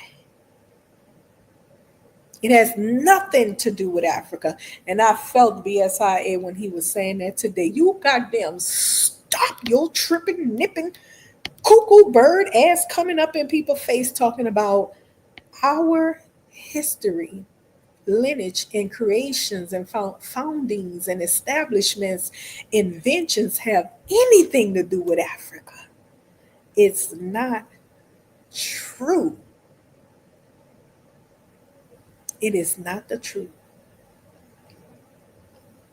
That is white people doing an erasure of Black indigenous people in America.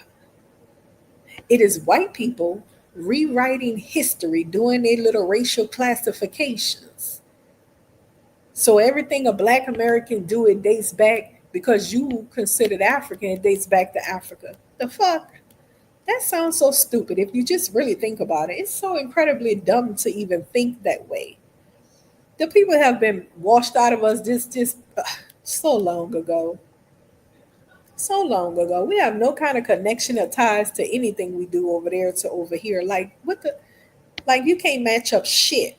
Like let's match some shit up. What can we match up? Nothing. Can't match up anything. Especially today. Hold on one second, y'all.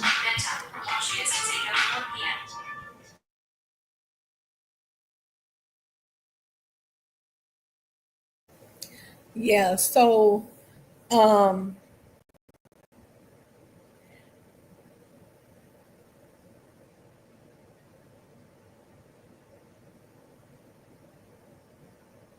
here we go with Luna Tuna crazy shit. They back and they up here talking about, yeah, I bet you from South Africa, right? I bet you don't got no kind of black American influence in your culture, right? Everything was created from y'all. Ooh, child. Child. But listen, I'm gonna look that up. I'm glad you brought that up because I gotta look that up before I wrap this up. So why is it important to acknowledge indigenous heritage? Okay, not just that, I wanted to go into not the racial category. Y'all should read about that so you can have an idea and understanding what these people try to do, how they rewrite history and try to get us to identify ourselves as African and shit when we not no Africans and shit. Okay, excuse my disgust. Um, Reclaiming indigenous identity, good, and I want to go into this right here.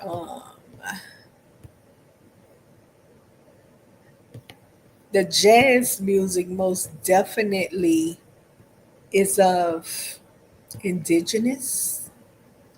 All right, jazz musicians who paid homage to indigenous American influence on jazz and other music genres in New Orleans.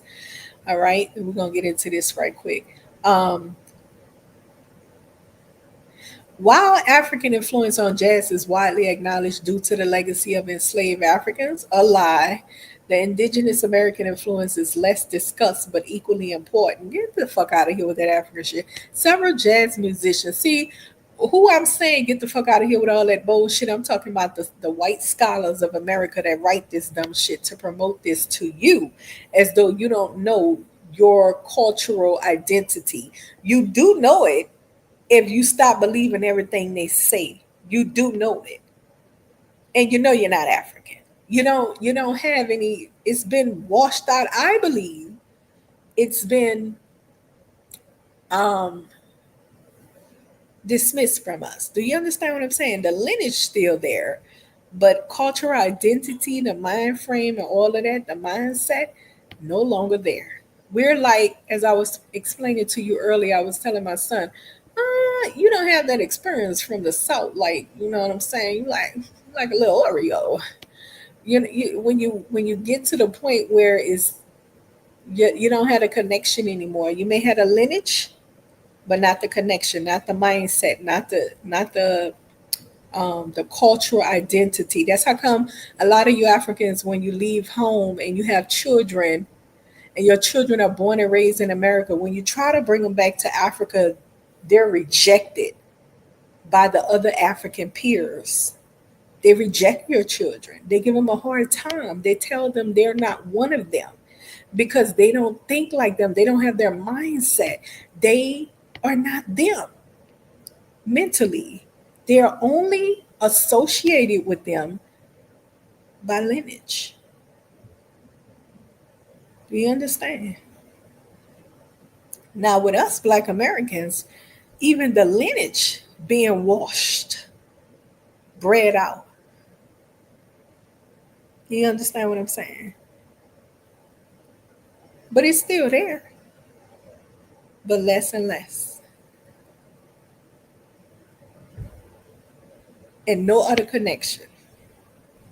So how we think and how we do things and all of that has nothing at all to do with Africa. You're gonna stop trying to. It ain't even Africans at this point. It's the white scholars that try to rewrite history and push a narrative to us that that's who we are. All right, let's get into it. Um, While the African influence on jazz is widely acknowledged due to the legacy of enslaved Africans in the region, the indigenous American influence is less discussed but equally important. Several jazz musicians have acknowledged and celebrated the contributions of indigenous cultures to the sound and rhythms of jazz and the other New Orleans music genres. Shown up many other New Orleans music genres. Below are some musicians who have paid homage or incorporated indigenous influences into their work. Now, call and response is definitely a native thing, drumming and all of that kind of stuff like that. This person, Dr. John, one of the most iconic figures in New Orleans music, often blended African, Caribbean, and Native American influence in his music. Although he is most famous for his blues infused rock and jazz style, his music identity was deeply rooted in the culture and diversity of New Orleans. He has performed songs that explore the mysticism or whatever spirituality then associated with indigenous cultures. Through his electric sound, Dr. John often alluded to voodoo traditions of New Orleans, which have both African and indigenous origins. His work in the albums like Gumbo, The Night Tripper, let's go to the Neville Brothers. I happen to live down the street from 1 block away. I grew up with their children. Their music is heavily. Should I play some of it? Oh man, hey, hey, hey, hey, hey, Pocky Way. Everybody say hey, hey, hey, hey, hey, Pocky Way. It's definitely an indigenous blend of music. The Neville Brothers, especially in their live performances and recordings, have blended a variety of cultural elements, including Native American influences, Art Deco in particular. You guys should look them up. Very interesting. You probably can see it and hear it in his music. You will pick it up. He was known to incorporate spiritual and indigenous themes into his music. The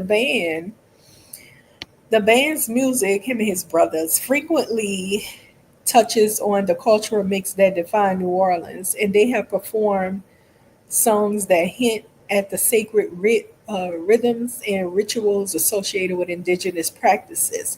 In their music, you can find influences of New Orleans indigenous culture, particularly in their incorporation of the Mardi Gras Indian traditions that feature indigenous influenced rhythms and costumes. And then you have Big Chief, Bo Dillis, and Wild Magnolia. This Indian music, their music, of course, is definitely influenced by Indian culture because they're the ones who do the whole Indian parade and they got their own music to go with it. Very interesting music. I love listening to Indian music. Anytime I get homesick or whatever, I just put it on and just play it. It make me feel like when I was a little girl. So, anyways, I ain't gonna read theirs because I can tell you it's okay. I'm gonna read it. It's heavily influenced by Indian stuff. So, a Mardi Gras Indian tribe known for blending indigenous American rhythms, chants, and traditions with jazz and funk. The Mardi Gras Indians' culture, which is deeply connected to New Orleans' indigenous roots, show enough, use call and response, chanting, drumming, and dance to celebrate indigenous heritage. And this has found its way into jazz and funk.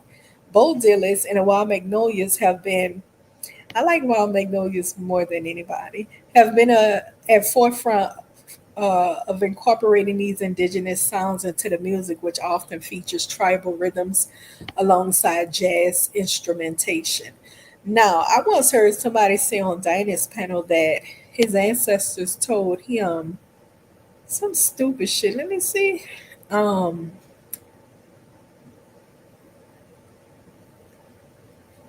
it was some dumb shit.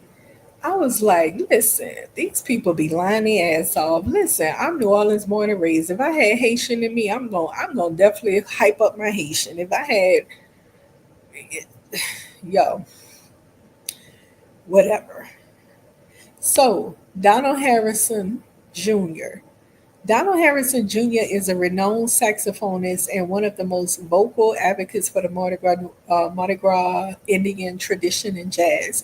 As a prominent jazz musician, Harris has incorporated the sound and rhythms of the Mardi Gras Indians into his compositions, blending jazz improvisation with indigenous American traditions. He is often credited with creating a genre called Indian jazz. Ooh, I never heard of that. Never heard of it. Indian jazz, even though it's in New Orleans, which merges jazz, but maybe it's the part of the maybe I just didn't know about it. It's part of that Mardi Gras music. Indian jazz. He is often credited with creating a genre called Indian jazz. Harrison's work, particularly his album Indian Blues, honor Native American roots of the Mardi Gras Indians, paying tribute to sacred drumming and chanting traditions that are part of indigenous New Orleans music. See, I've been thinking about when I was a child how everything was indigenous based in New Orleans, even more than the Creoles. Everything that I remember was indigenous based, even more than the Creole. Yep. That's how come when I start thinking back, I'm like, wait a minute, where all this African shit is coming from? Because all I remember is that. And we used to go to this country town, bus full of the family. Two buses, three buses, sometimes full of us. Every summer we went to this town and we lived on a farm. I was about 8 years old when we 7 or 8. And we went, it was a family reunion, and we went to a farm every year. And we stayed on the farm. We played baseball, softball. We dealt with the cows. They showed us how to rub on the cows and all that kind of stuff like that. We did horseback riding. And we eventually stopped going. And my mother told me it was because the person who hosted the reunions had died and stuff. And so when I asked my grandmother about it, she was not into that. My grandma would be like, "Oh, them people dead and gone, girl. Don't tell me about that. Don't ask me about that." I asked her another time. She told me the same thing. I was like, okay. So I knew not to ask my daddy's side, his mom, because she had a lot of sons that wasn't present anymore. So I didn't want to go there. But anyways, so yeah. Anyways, I remember a lot of indigenous stuff heavily. Caesar Taylor. Though Caesar Taylor was primarily known for his avant great Gardie jazz, probably pronounced Gardie jazz work, his connection to the indigenous influence on jazz can be seen in the rhythm and percussive nature of compositions. While not specifically from New Orleans, Taylor's work was deeply rooted in African and Native American rhythms. He was influenced by New York-based Black cultural renaissance. Okay, that's enough. Shannon Powell, acclaimed New Orleans drummer, is another key figure who has incorporated the city's indigenous heritage into his music. And not only that, if you go further back, I'm talking like when jazz was first kicked off, a lot of those jazz people, they say that they pay homage to